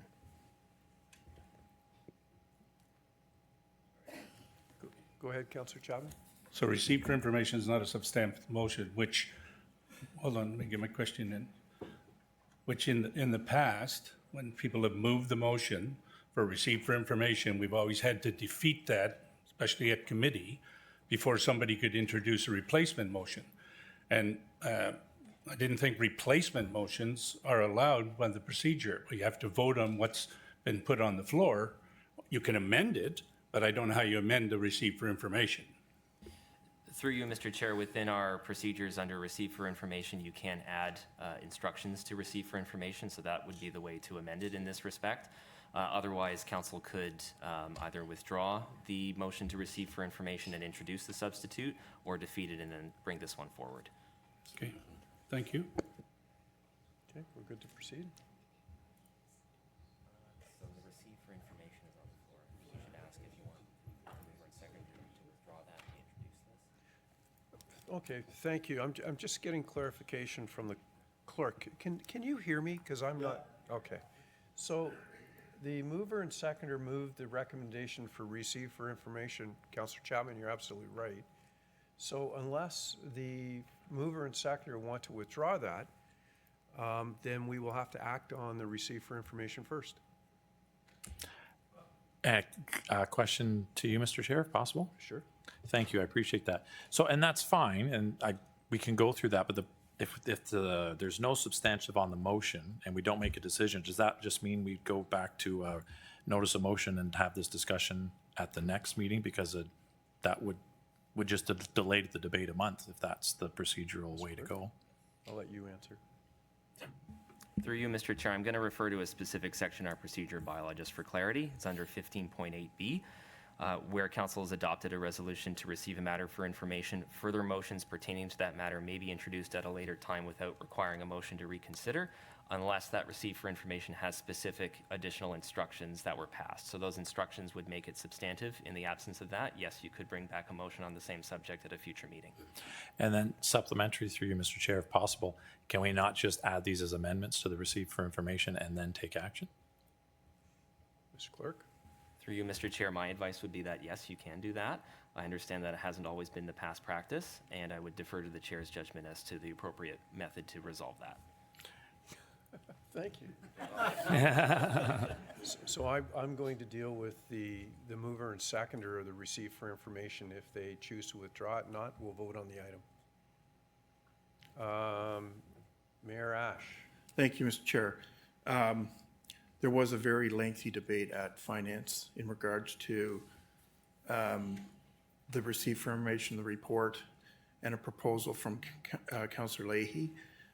In the spirit of full disclosure, the advice we got from the clerk's department was that the decision and discussion that Councillor Leahy has now brought to us was suggested would be in order at council. So I'm fine with taking away my motion to receive for information, and if the current motion is defeated, then I would reintroduce that if that's appropriate.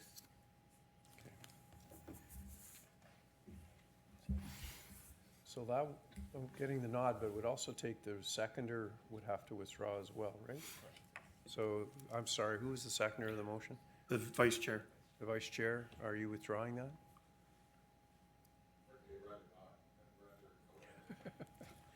It's fine. My headache is just gonna get larger, I'm sorry. Okay, so, Mr. Clerk, I've never had this happen before, so, Make a ruling. so it fail, the motion, the recommendation fails for the lack of a, Through you, Mr. Chair, if I can add a bit of clarity, we do have some rules around withdrawing motions, and that where a mover or seconder withdraws a motion, or withdraws their movement or second of a motion, another member may substitute in to be a mover or seconder, with the exception of notice of motions, which have their own particular quirks. But you could ask the remainder of council if any other member wishes to move the motion in place of Mayor Ash, who has withdrawn their movement. okay. Is there Point of any? order, do they have to be part of that committee to move it? Yeah, it would take a member think of so. finance to do it, wouldn't it, Mr. Clerk? No, it can be any member of council. I'll move it. Okay, so you're moving it for receive for information, seconded by Councillor Gerard. Can I make amendments? Oh, members, sorry. You can make amendments, Mr. Clerk. But Councillor Nicholson, may I go to Councillor Sure. Nicholson because Councillor Nicholson? Thank you, Mr. Chair. My concern was, and I'm just a little confused. Given that the staff report was informative and just provided us with information and did not take a position, why could we not simply say that the motion be received for information and items A, B, C, D be approved by council? I believe that can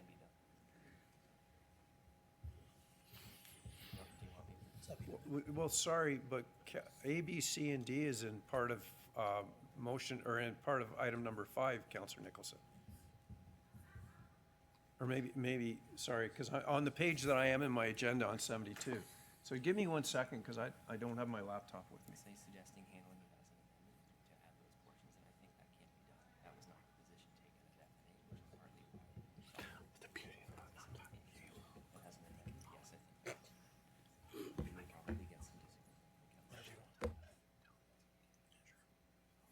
position taken at FNA, which is partly why. As an amendment, yes, I think. We may probably get some disagreement. Thank you. Through you, Mr. Chair. So the suggestion would be to handle these as amendments to the receipt for information. In other words, adding these as parts B through E. Part A would be the receipt for information. I'm of the view that that would be acceptable and within procedure. I understand that was not the position that was taken at FNA when this was originally debated, and that's also a reasonable position to take. Occasionally, receipt for informations are used as a substitute for essentially a do-nothing motion. However, because a receipt for information is not substantive, amendments to add direction to it in this case would be in order. Given that past practice has varied a little bit here, I think the chair's judgment would be relevant in this case, but in my view, it could be done as an amendment. Well, I thank the clerk and the chair for your assistance in clarifying this. It would seem, rather than getting into a negative debate, councillors should just have the opportunity to cast their vote for what position they are comfortable with at this meeting, as opposed to letting this situation continue to percolate for another month and a half, and potentially longer. My personal position is I appreciated the report. I want to state that on record. I found the report to be very informative. I especially like the slides and the tables that juxtaposed the reasons in favor of an Auditor General versus opposed. I think they were very honest and very straightforward, and clearly indicated to this council that the reasons for are far more reflective of the will of the community than the reasons against. And hopefully that will help councillors when they cast their vote to the amended motion. I will leave the amendments to the mover Councillor Leahy, Councillor Amato, that's up to usurp their situation. Thank you. Okay, thank you, Councillor Nicholson. So we'll take it as an amendment. Not yet, no. Oh, wait a second. Before we go any further, Mayor Foster. Thank you, Mr. Chair. Just for I'm not quite sure what's on the floor right now. So we're dealing with item number 4 that was to be received for information. Correct. But you can amend a receive for information. So I'm not sure. I've got a screen showing amendments. Are we, if a question is called, are we voting to receive the report, or are we voting on the amendments that have been moved and seconded? Not yet. Okay, so right now, if Councillor Crawford, if the question were called, we would be voting right now on to receive or not. Information. Perfect, thank you. No. And you, Councillor Crawford, I apologize. I was very quick, and the rules do allow for calling the question, providing you can get a seconder. Yeah, but you have to, yeah. But I can't, I have to have you on the list. I can't take it as a, but I cut you off and I apologize. Okay. So, Mr. Clerk, we'll go back to Mayor Ash. No, I was getting in line to debate the amendment. Okay. So I think that's where we're at now. So the amendments, have we accepted? I haven't accepted the amendments yet. So I go to Councillor Leahy to move it as an amendment. Yeah, you can Okay. confirm with him, and then he'll have first right to speak. Okay, so Councillor Leahy, I'm going to confirm that these are your amendments, moved by yourself, seconded by Councillor Yamada. Okay. Now, you would be first normally to speak to this, so I'm going to go to you. Perfect. Thank you, Mr. Chair. I accepted it.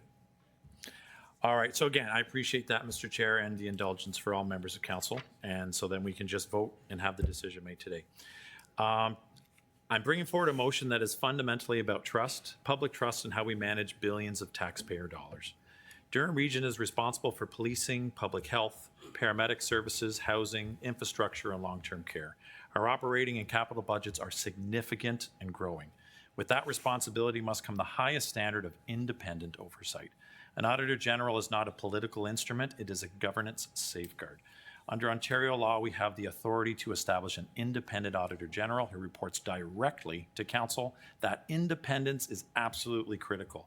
It ensures objective review of procurement, contracts, program, performance, and value for money.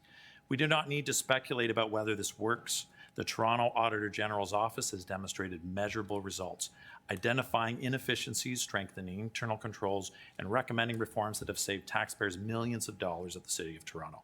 This is not about assuming wrongdoing, it is about preventing it.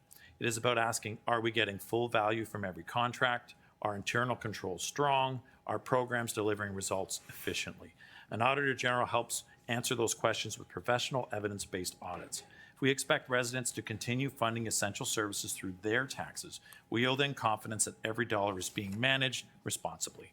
This is a proactive step. It is a modernization of governments, and it is in the best interest of Durham's taxpayers. I ask for your support. Let's look at the examples in Toronto. The Toronto Auditor General Office has reported hundreds of audits since its creation, recommendations that have identified tens of millions of dollars in cost savings and efficiencies over time, procurement audits that uncovered control weaknesses and improved competitive bidding practices, reviews that strengthened fraud detection and risk management systems, audits leading to reforms in contract management, overtime controls, and inventory systems.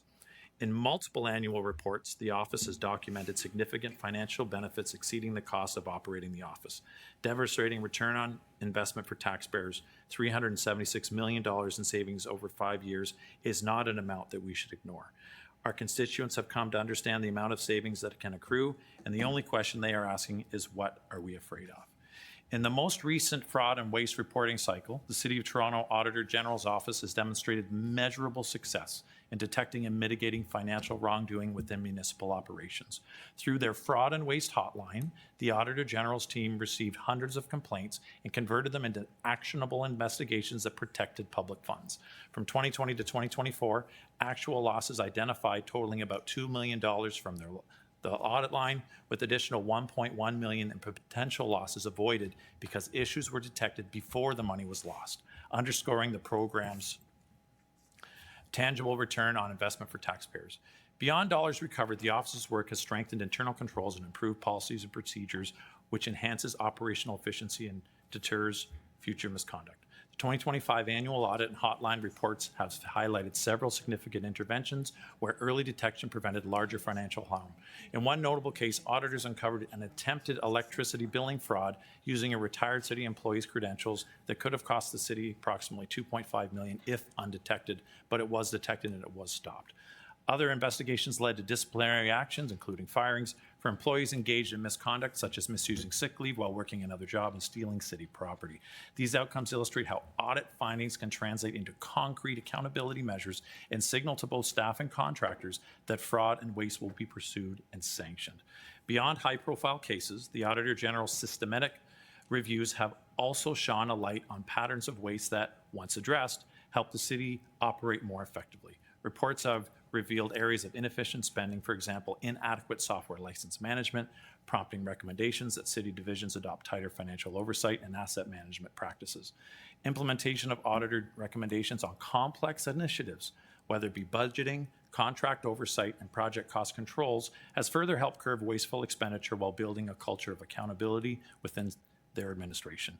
Collectively, these efforts reinforce the Auditor General's role as a safeguard of fiscal discipline for Toronto taxpayers. So members of council, as you see on the proposed amendments to the motion on the floor, that we agree to the principle of establishing the Office of the Independent Auditor General now, that we're asking staff to come back with proposed terms of reference, proposed governance structure, reporting relationship, and implementation plan required to establish the Office of the Auditor General, that staff report include recommended authorities, mandates, scope of audits, including value for money, and any required bylaw procedural changes, and that the recommended budget allocation staff requirements necessary are in the 2027 budget. It's not now today's budget, it's 2077 budget. Let's signal to the community that we support this today, asking for a recorded vote at the appropriate time. Thank you, Mr. Chair. Okay, Mayor Ash. Thank you, Mr. Chair. If we look back towards our discussion in the fall, I was violently opposed to referendum to make policy decisions about governance. It was a very split council in regards to that decision. Having said that, it's only because I don't agree with referendum to make public policy. I never had a problem with the idea of an independent Auditor General. I want to thank staff for a very, very thorough and thoughtful report. I thought was very fair in terms of plus minuses in regards to why we do it and why we don't. But the reality is this: of the 444 municipalities, you add 6 regions, you add 24 counties, we have about 474 municipalities in the province of Ontario, or government agencies that are municipally in structure, and only 5 of them have an Auditor General function, and the Region of Peel is about to have an Auditor General function. I know the City of Oshawa used to, and I had an opportunity to speak to the Mayor of the Greater City of Sudbury in recent weeks, who have just ended that relationship or that governance model in that city. I am going to support the motion for a couple of reasons. One, it's mindful that we are asking staff to propose terms of reference that comes back to council, and in all likelihood, it will be the council of 26 to 30 as opposed to this particular council. It doesn't recommend a model. The model that's talked about in this document talked about a budget of between 8 and 12 people, 1.6 to 2.4 million. It does not eliminate the option of having it being outsourced to a chartered accounting firm, what's I think Windsor as well as Markham already do, which could be modest.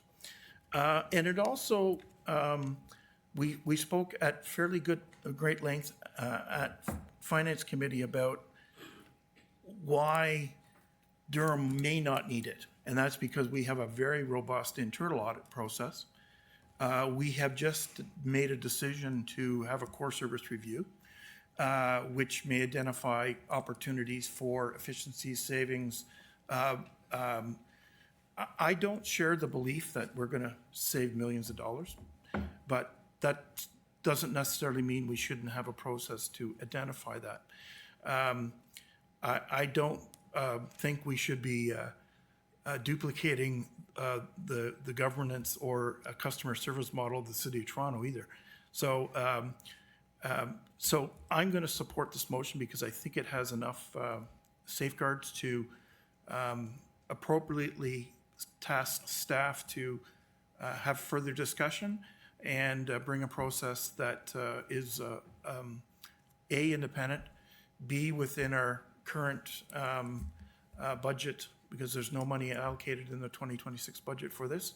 We'd have to recruit and fund it in the 2027 budget, which I'll remind councillors is already going to be a difficult task. So with that, I am going to support the motion as amended. And I offered some advice to Councillor Leahy, and he doesn't always take my advice. So he took some advice in regards to the terms of references, referring him back to staff, et cetera, et cetera. So I will support it. Mayor Carter? First of all, good afternoon, Mr. Chairman. Call the question, please, sir. On calling the question, need a seconder. Councillor okay. Councillor Chapman had his hand up first. So, pardon? So this is calling the question on the amendment. So, we'll call the vote. All those in favor of calling the question? Record a vote, please. Yeah, thank you.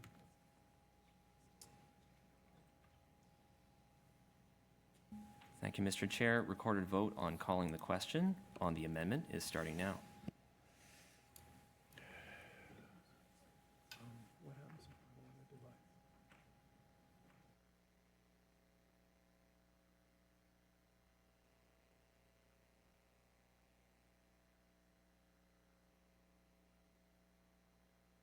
Calling the question carries.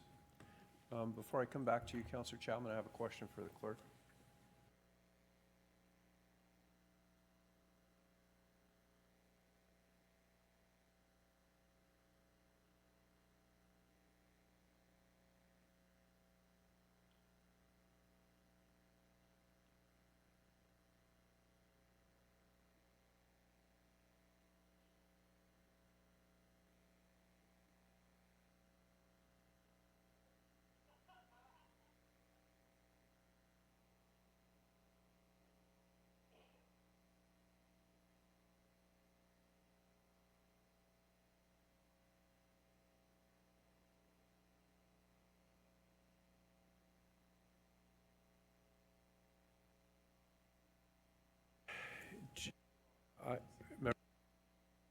When you have a clerk that has the right answer. So thank you. So under our rules, we proceed right to the vote. So the vote is we're voting on the amendments only. Which is in yellow, yes. Okay, everybody understands what we're voting on? Okay, recorded vote has been called. Thank you, Mr. Chair. The amendment is highlighted in yellow on your screen. Recorded vote on the amendment is starting now.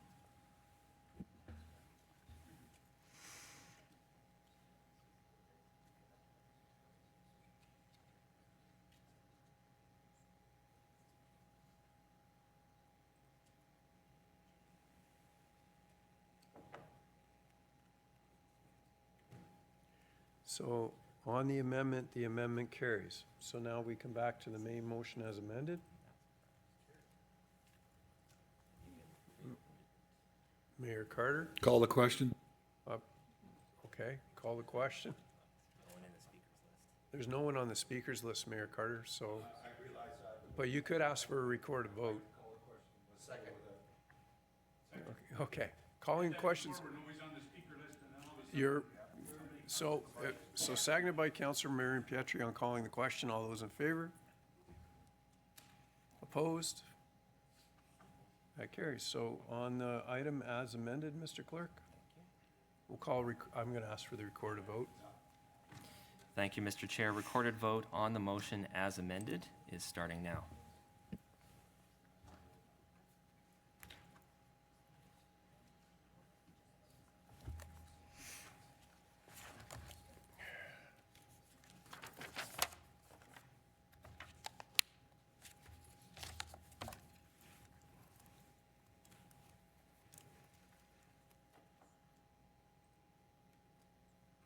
That carries. We'll move on to, so that takes care of this one.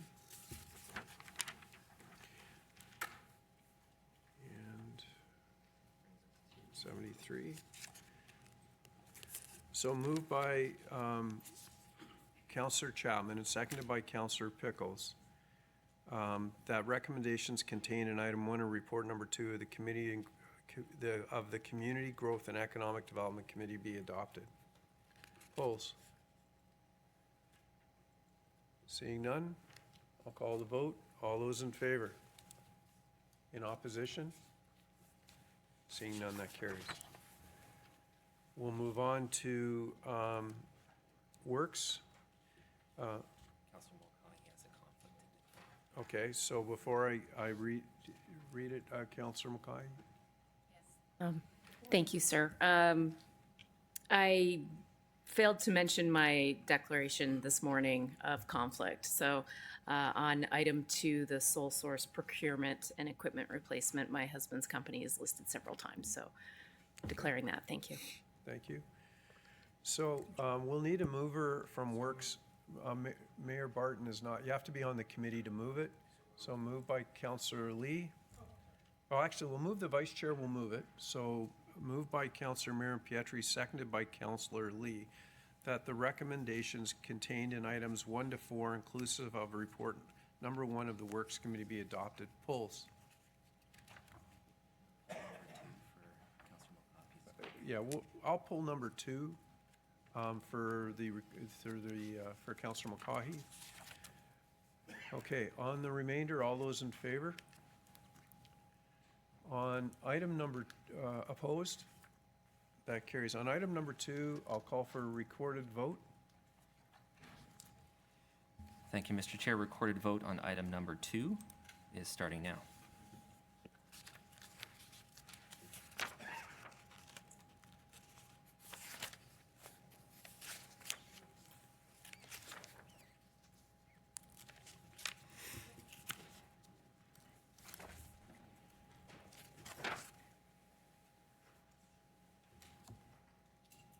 That carries.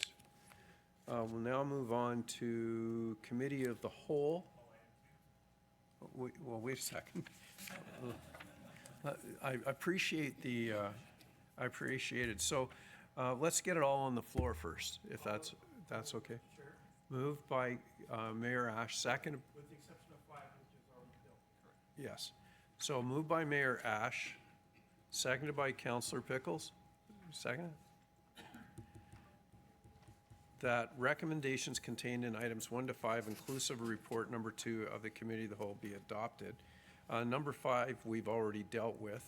And polls, please. So Councillor Pickles. You go ahead. Oh, thank you. Thank you, Mr. Chair.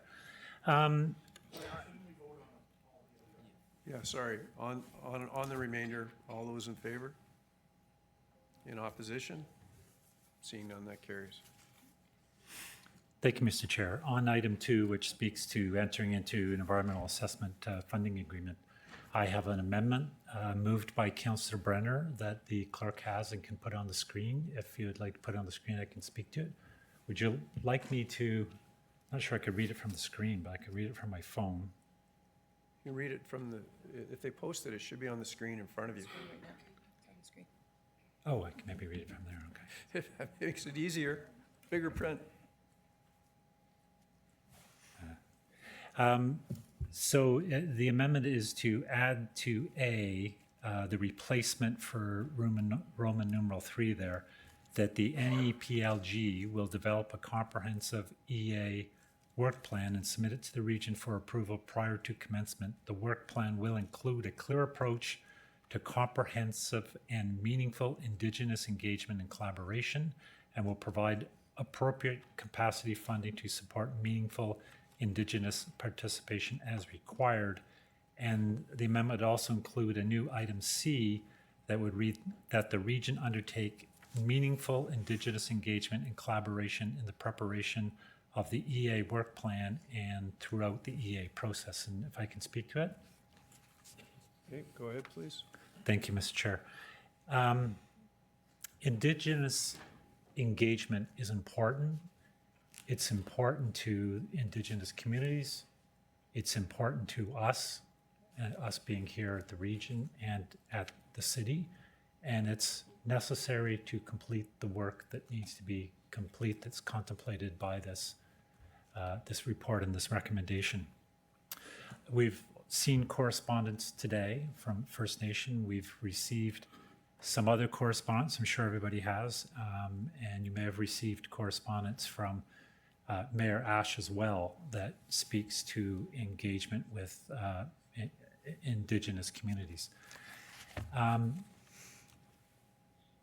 Agreements are in place, commitments are in place, action is being undertaken, and we are engaging with Indigenous communities. I want to make that clear. And if asked, I'm sure Mayor Ash can cite a long list of points of contact he's had on the path to engagement, as could regional staff and city staff. But often that's not fully reflected in our reports and sometimes in our recommendation. And I think it's very important that we flag and renew, and words are important, that we show that it is important, that it is a commitment, that it is direction, and that it is endorsed by this council. And that's why this amendment is being put forward, to recognize what we have committed to doing, what we are doing, and what we will do to engage with Indigenous communities. And I think it's very important, and I appreciate Councillor Brenner and Councillor Ash and Councillor Cook, who is also part of our engagement process, contributing to the wording that we have in front of us. So I encourage you to support it. I think it's a very important discussion. I think it needs to be forefront, and it needs to be consciously supported by this council. And I thank you for your consideration. Okay. Thank you. Councillor Brenner as a seconder, did you want to speak to it?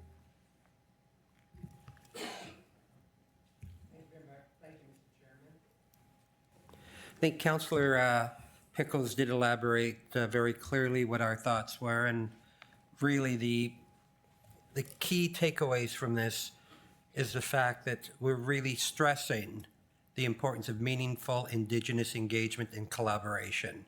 And I think that's what we're going to be voting on when we vote on these amendments, and how important it is, and I'll ask for a recorded vote. A recorded vote on the amendments, and then do you want a recorded vote on the motion as amended? Correct. Okay, thank you. Councillor Lee.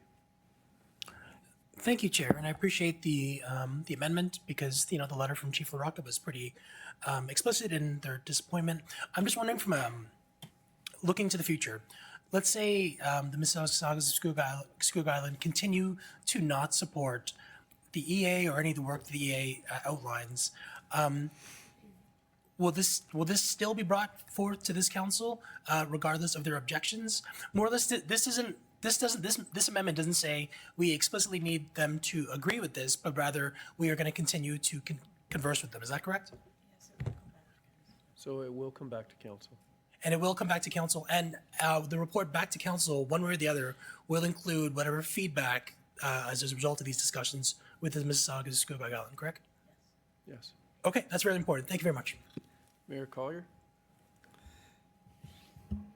Thank you, Chair. And along those lines, I mean, the first sentence in this letter, on behalf of Mississauga Scugog Island First Nation, we request that Durham Region not enter into an environmental assessment funding agreement with the Northeast Pickering Landowners Group for regional services required to support. I mean, that's pretty clear. Would this motion in front of us today not be premature? Shouldn't those conversations happen already and those consultations happen already before we're making a decision to actually enter into the environmental assessment funding agreement? Go ahead. Through you, Mr. Chair, those conversations have indeed been taking place, and I believe that there is agreement all around with the amendments to ensure that the Mississaugas remain fully engaged throughout the environmental assessment process and as the terms of reference are developed. So if this passes today, we entered into this agreement, they have the consultation, it comes back to council, and then what? If as Councilor Lee said, if the consultation, if they're still absolutely opposed, which is what this letter says,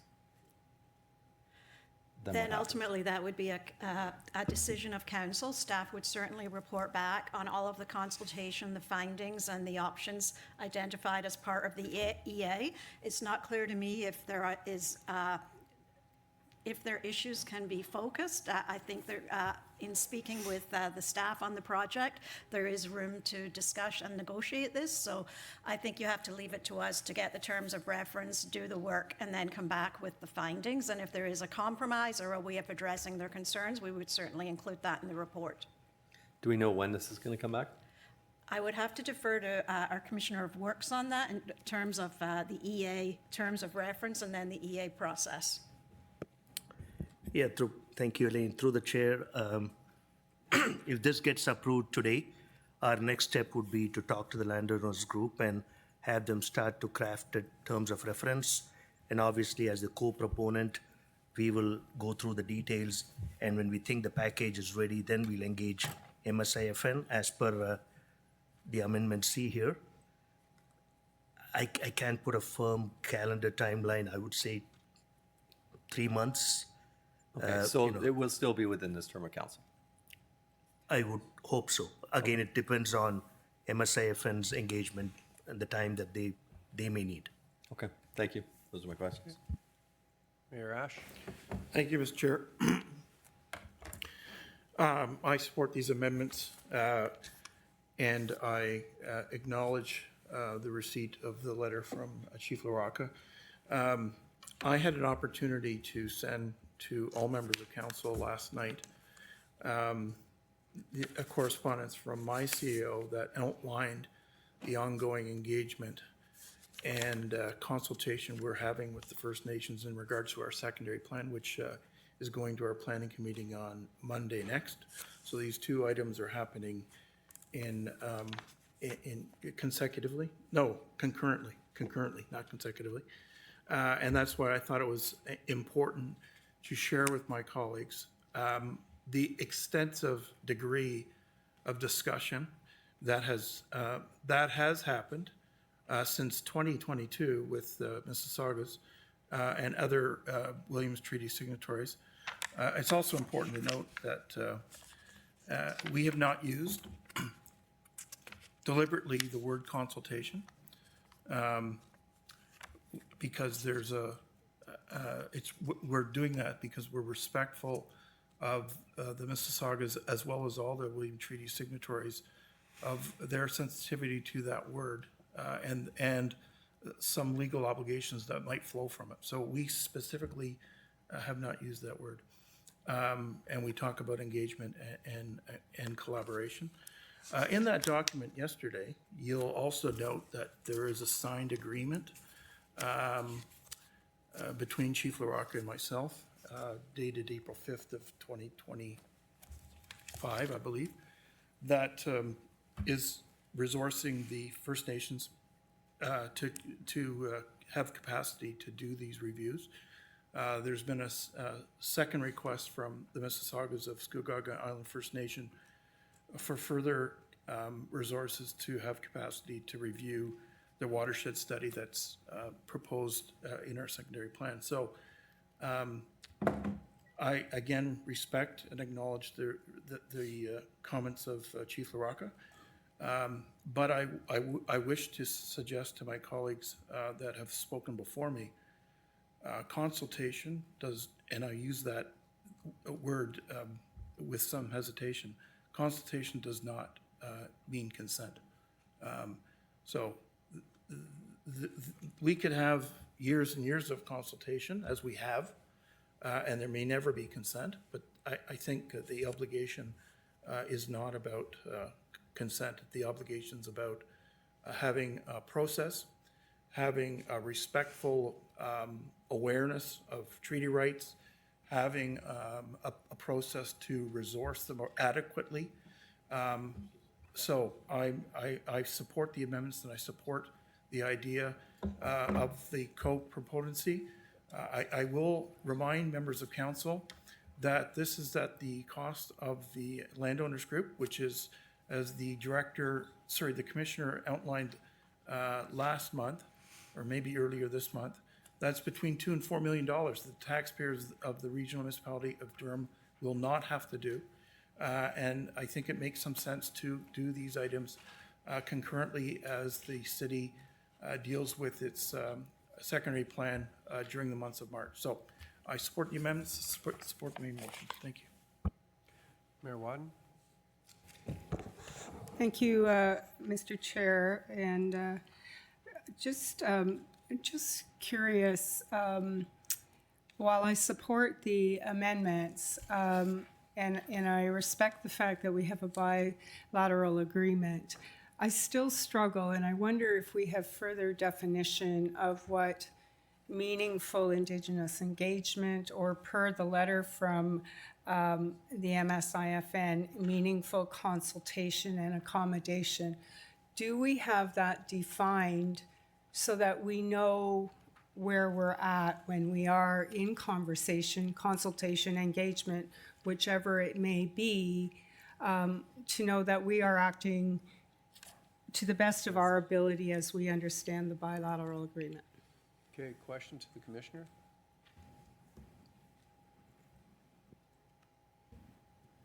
Thanks very much for the question, Mayor Watton.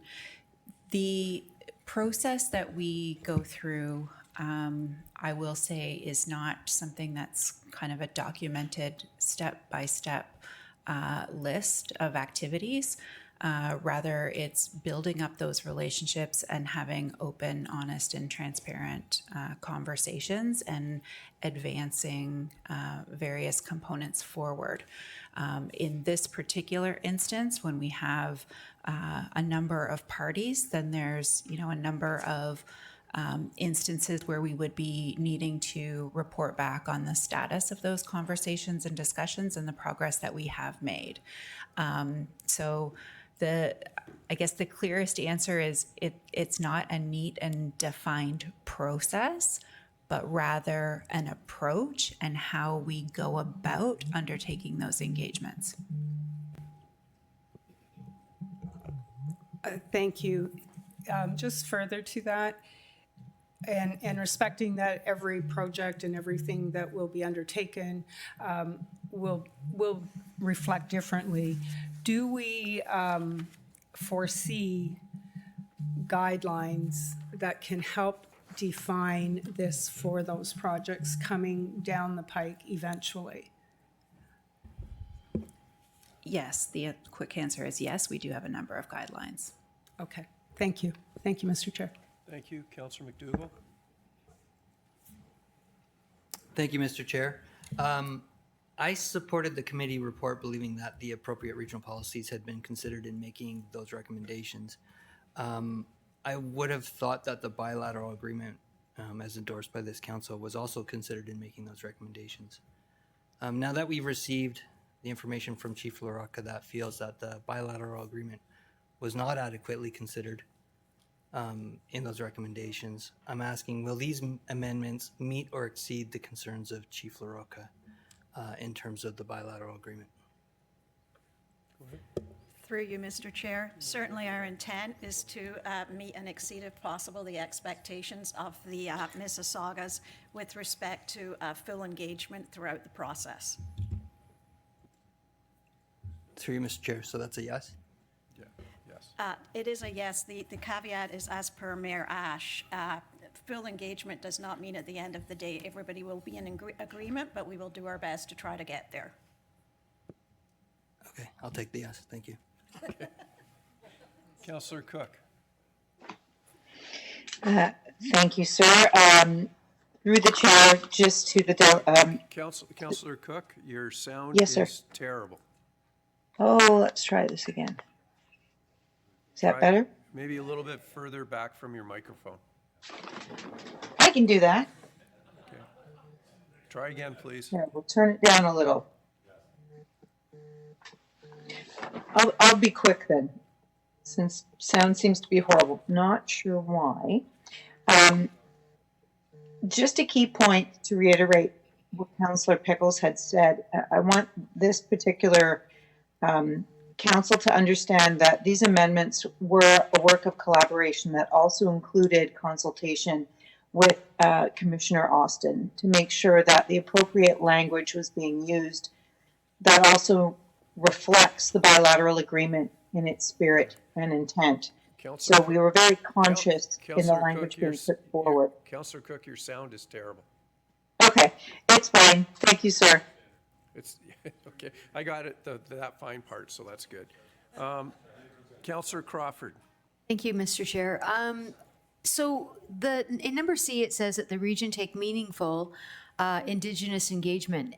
Have we not done that? Like it's to suggest that we haven't had meaningful conversation or engagement. Is that true or not true? Like what defines what we've already done now and what we will do in the future that will make it more meaningful?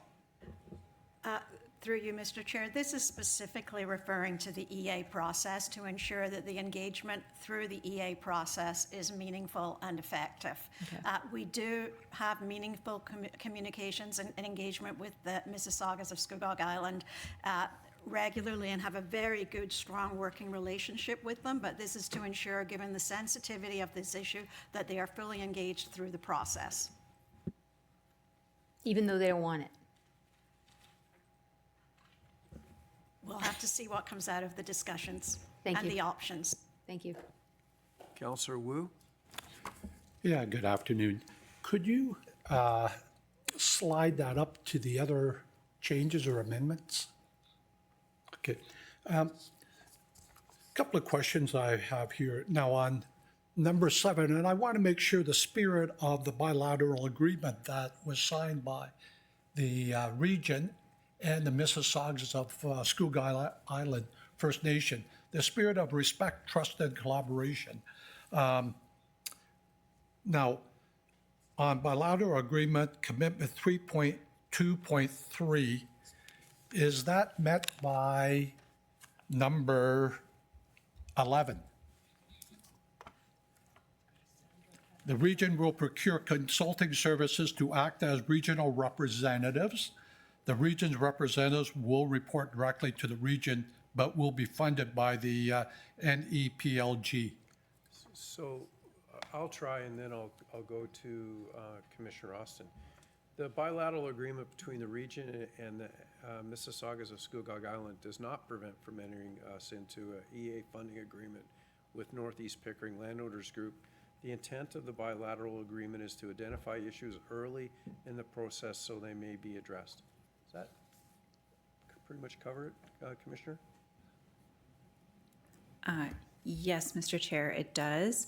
The whole point is that we would be undertaking these discussions at this point now that we're fairly early on in the process. We have not entered into an agreement yet with respect to undertaking the EA.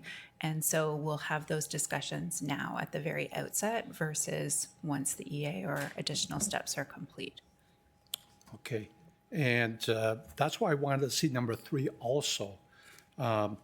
because number 7, the landowners will retain a trustee to represent the landowners group.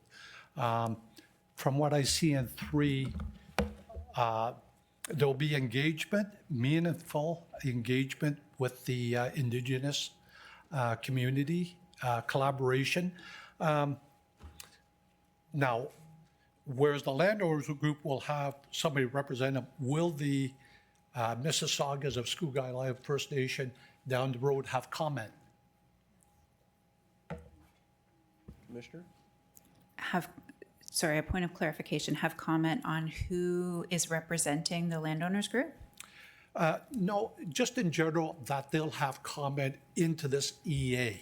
Input into the process. They'll have, yes, sir, they'll have comment into the development of the approach that we're undertaking. So into the work plan itself. How the work plan is being put together is between, so the landowners group will develop it, the region will review it, and as part of that process, we will engage with MSIFN to ensure we're on the right track.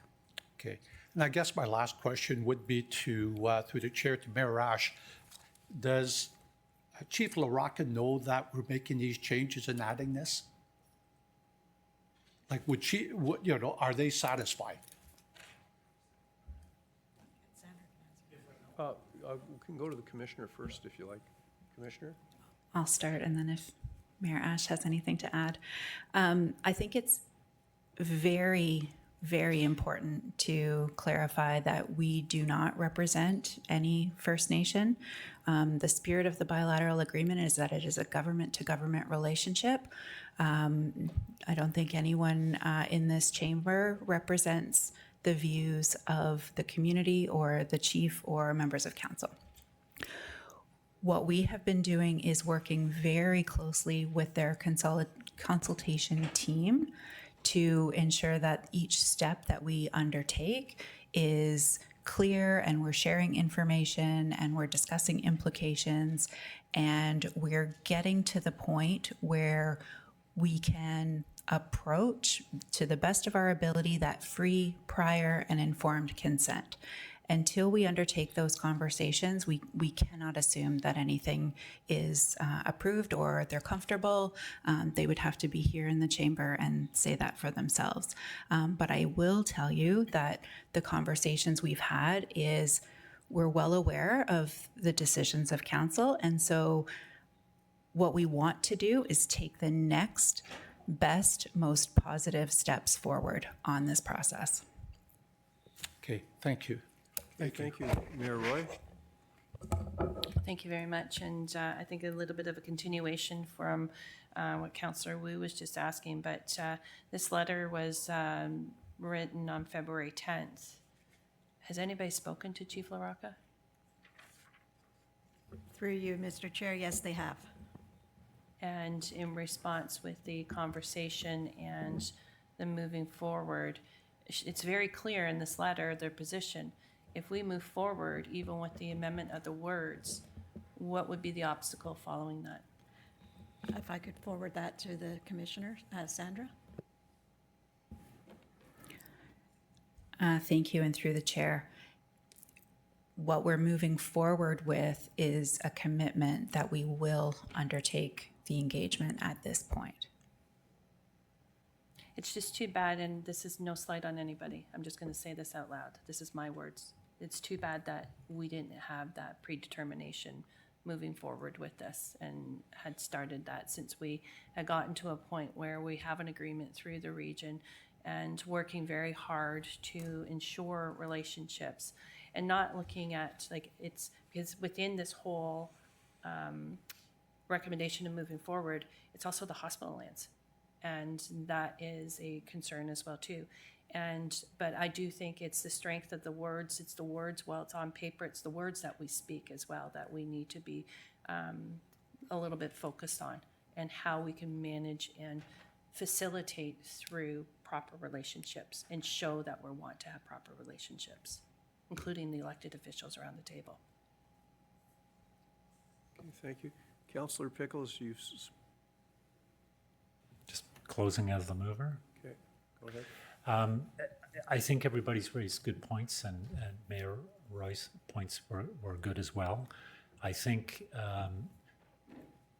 engagement is continuing, and I think with these amendments, we're recognizing the importance of that engagement. We're emphasizing and improving upon our commitment, and I hope, I can't speak for the chief, but I hope that goes some ways towards some of the concerns that they have expressed.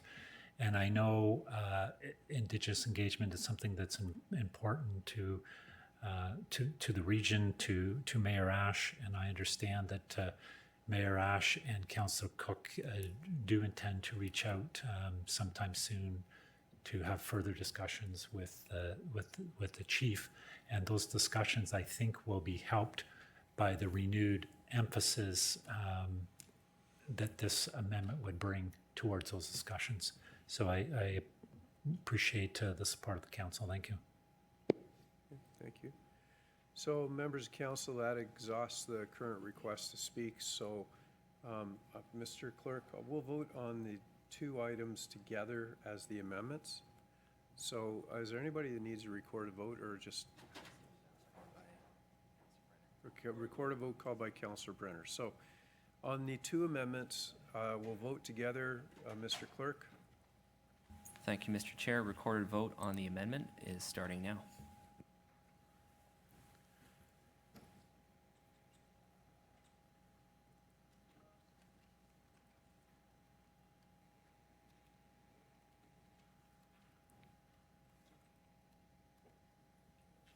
That carries.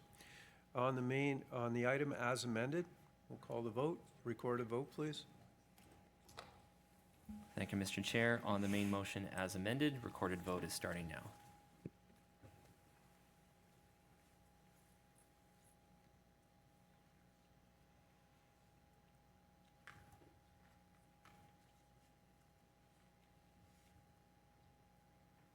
Looking for Councillor Dyes.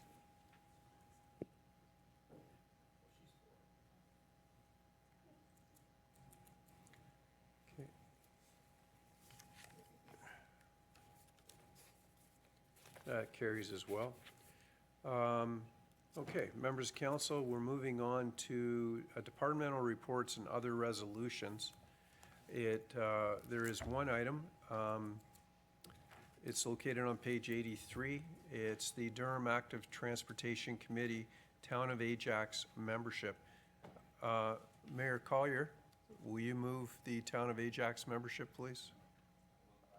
Seconded by Councillor Crawford.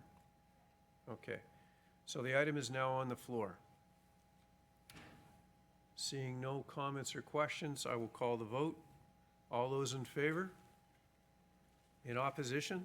Seeing none, that carries. Members of council, I've been told that Mayor Roy and Mayor Jubb have a walk-on motion a provincial social and economic prosperity review. I haven't seen this, so it will take 2/3 to get it onto the floor. So, first of all, Mayor Roy, you'll have to have a motion to suspend the rules to introduce an item.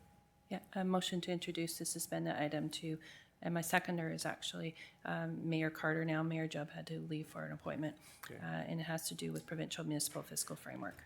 So, Mr. Clerk, I'm going to call the vote on the suspension of the rules. I'm going to need a recorded vote because it takes 2/3. All those in favor? Oh, sorry, recorded vote. Thank you, Mr. Chair. Recorded vote on suspending the rules to introduce a motion without notice is starting now.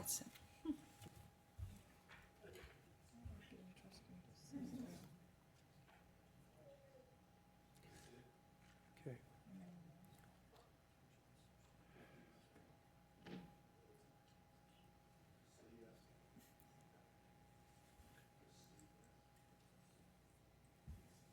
So that carried. So now, Mr. Clerk, I'm going to ask us to see the motion first, please. See, I have it on our screens because I haven't seen it, so.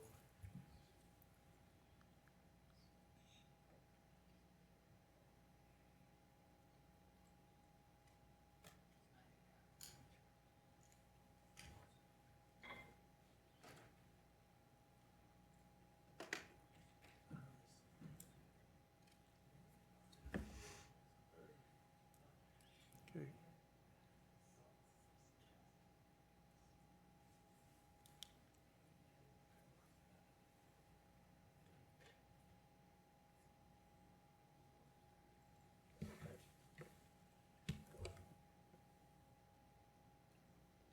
Okay, move it up again, please. Thank you.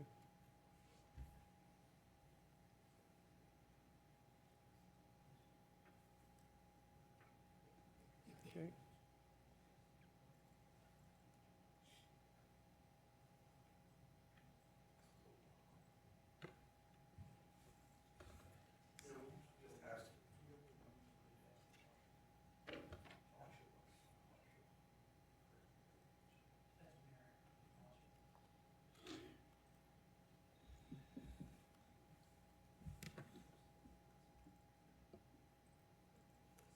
Well, this is a pretty substantive motion. Okay.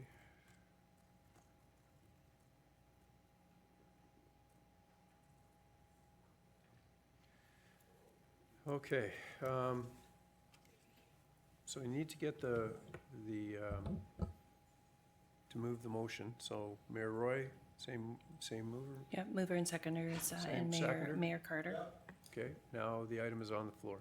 Ms. So, Mr. Chair, and just with relation to the motion that is in front of us, many of you have actually seen very similar motions in past years as well too. We have actually passed a very similar motion here. This one has been expanded to be current numbers, and we have it's been done in collaboration also with AMO, Ontario Big City Mayors, and Marco. It identifies that we are at a time where we really need to be taking a look at how our finances are being done. And throughout our whole budget process, this has been alluded to. And when we look at the provincial municipal fiscal framework, we are way behind the times. We talk about the inability of keeping up with the housing needs with our social services. We also look at where within our property taxes as to that can't be our form of funding for how we are doing the work for the region of Durham, but also for our municipalities. This was supported at the town of Whitby as well just recently.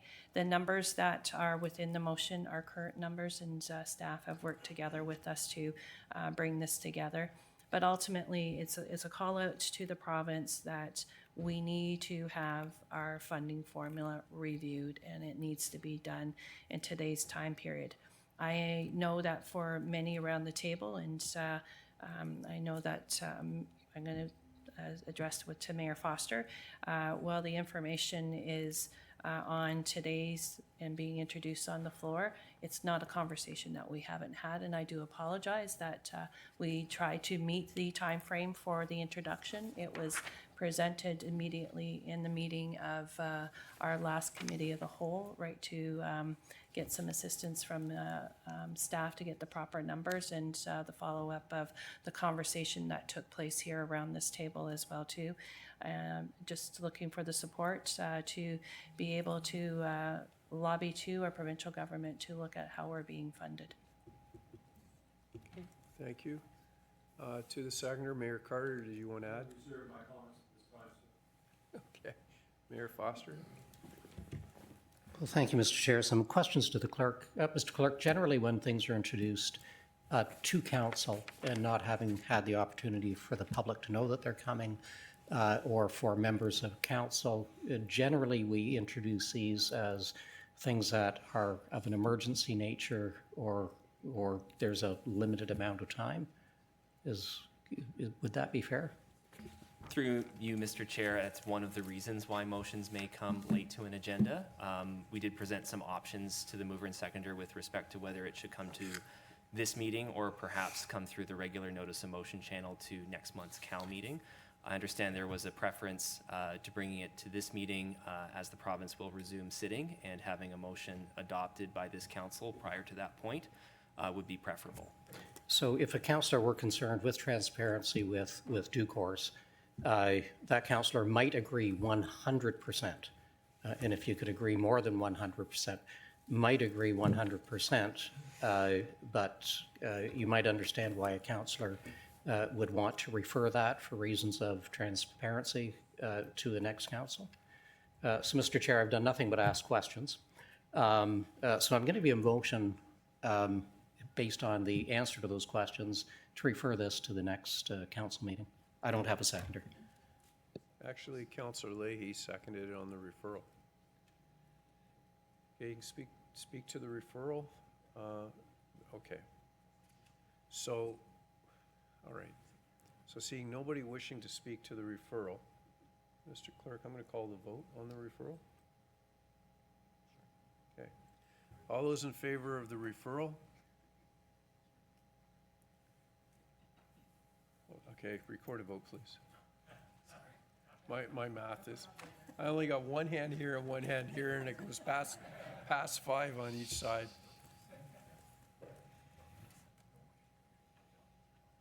Thank you, Mr. Chair. This is a referral motion to refer this motion to the March 25th Regional Council meeting.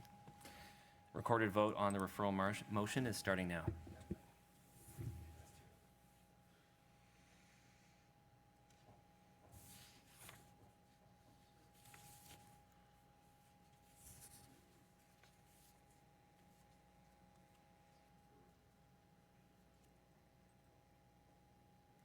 On the referral carries. So this will come back to council in March? Okay, thank you. Okay, clerk motion. There are no notices of motion. There is no unfinished business announcements. Mayor Foster. Yeah, thank you, Mr. Chair. On a exceptionally sad note, many members of council and certainly staff here at Durham Region would have gotten to know Hannu Helminen, a resident of Clarington, prominent developer, and an enthusiastic supporter of Durham Region and Clarington. It is with sadness and condolences to his friends and family to announce that Mr. Helminen passed away yesterday. It was, I'm going to suggest, somewhat surprising. So he had some medical challenges, but appeared to be doing exceptionally well. For those of you that knew Hannu, you would discover his acts of charity, significant acts of charity, significant contributions to the community, significant contributions to causes, frequently by reading about them in the newspaper, by hearing about them, but without any fanfare whatsoever, and he was generally not looking for credit. This was just part of his DNA. I would suggest that it might have been a challenge whether he loved the community more than flying or flying more than the community. He would often say that he lived for flying, but I am saddened. He became a very good friend of mine. Again, a friend of the community, a friend of Durham Region. He will be deeply, deeply missed. Thank you, Mr. Chair. Okay, thank you, and our sympathies to the family. I actually worked for Hannu when I started my business career as a contractor, so I've known the family for a long time, so thank you, Mayor Foster. Councillor Anderson? Thank you, Chair. Just to echo what Mayor Foster said, I don't look at Hannu as a developer, I look at him as a community builder, a member of a community who has contributed immensely to the growth of not just Clarendon, but to the municipality as a whole. So it's a great loss, and I'm very saddened by it. So I'm just extending my condolences to his family and friends, and you know, it's these things happen in life, but yes, we're going to, he will be missed. Thank you. Thank you. Councillor Lee? Thank you, Chair. On a more celebratory nature, on the March 3rd, the region is celebrating the International Women's Day celebration. It'll be at the Audley Rec Center from 5:30 to 8. This year's theme is Balance the Scales, highlighting the importance of health and well-being for women and girls. I hope to see everybody in Ajax. Thank you, Chair. Thank you. Mayor Carter? So I am going to make this announcement on behalf of Councillor Chapman. He doesn't know the details that I'm about to announce, but he will be walking in the coldest night of the year I'm going to encourage him to do it in shorts, to be able to bring the point across. I don't know if he'll embrace it, but this Saturday, of course, is the coldest night of the year, raising dollars in regards to not only the awareness of homelessness, but also supporting youth that are homeless. And as you know, Mr. Chair, Mr. Clarence Keesman at the Refuge has done a tremendous job in regards to that initiative. And I thank everybody. Many of you participated in the coldest night of the year walk. So we wish Councillor Chapman all the best. He's raised a great deal of money, and I will be supporting him from a distance. So thank you, sir. Mayor Carter, you usually join him. I usually do, but I have a sports injury, I'm going to say. Unfortunately, I'm not going to be able to join him this year, but yeah, but I know that he'll do a great job in his shorts. Okay, is there anyone else? Okay, I am pleased to share that Invest Durham has launched a new talent attraction campaign called North of Unexpected. It's all about telling the real story of North Durham and why Brock, Scugog, and Uxbridge are exceptional places to live, work, and build a career. The campaign speaks directly to professionals currently living and working in Toronto and invites them to imagine a different kind of future here in North Durham. The campaign features real people, real businesses, and a real success story from our communities, and it will run through April 3rd. It will run through till April 3rd with dedicated landing page, high-profile ads, and social media strategy. Councillors, please share and amplify this campaign through your channels to extend its reach and showcase North Durham as a place full of possibilities. And Simon and his team, congratulations. This is a great idea. That's it for announcements. Mayor Ash, bylaws, please. It's moved by myself and seconded by Councillor Anderson that bylaw number 2026-013 be passed. Okay, on the bylaws. All those in favor? In opposition?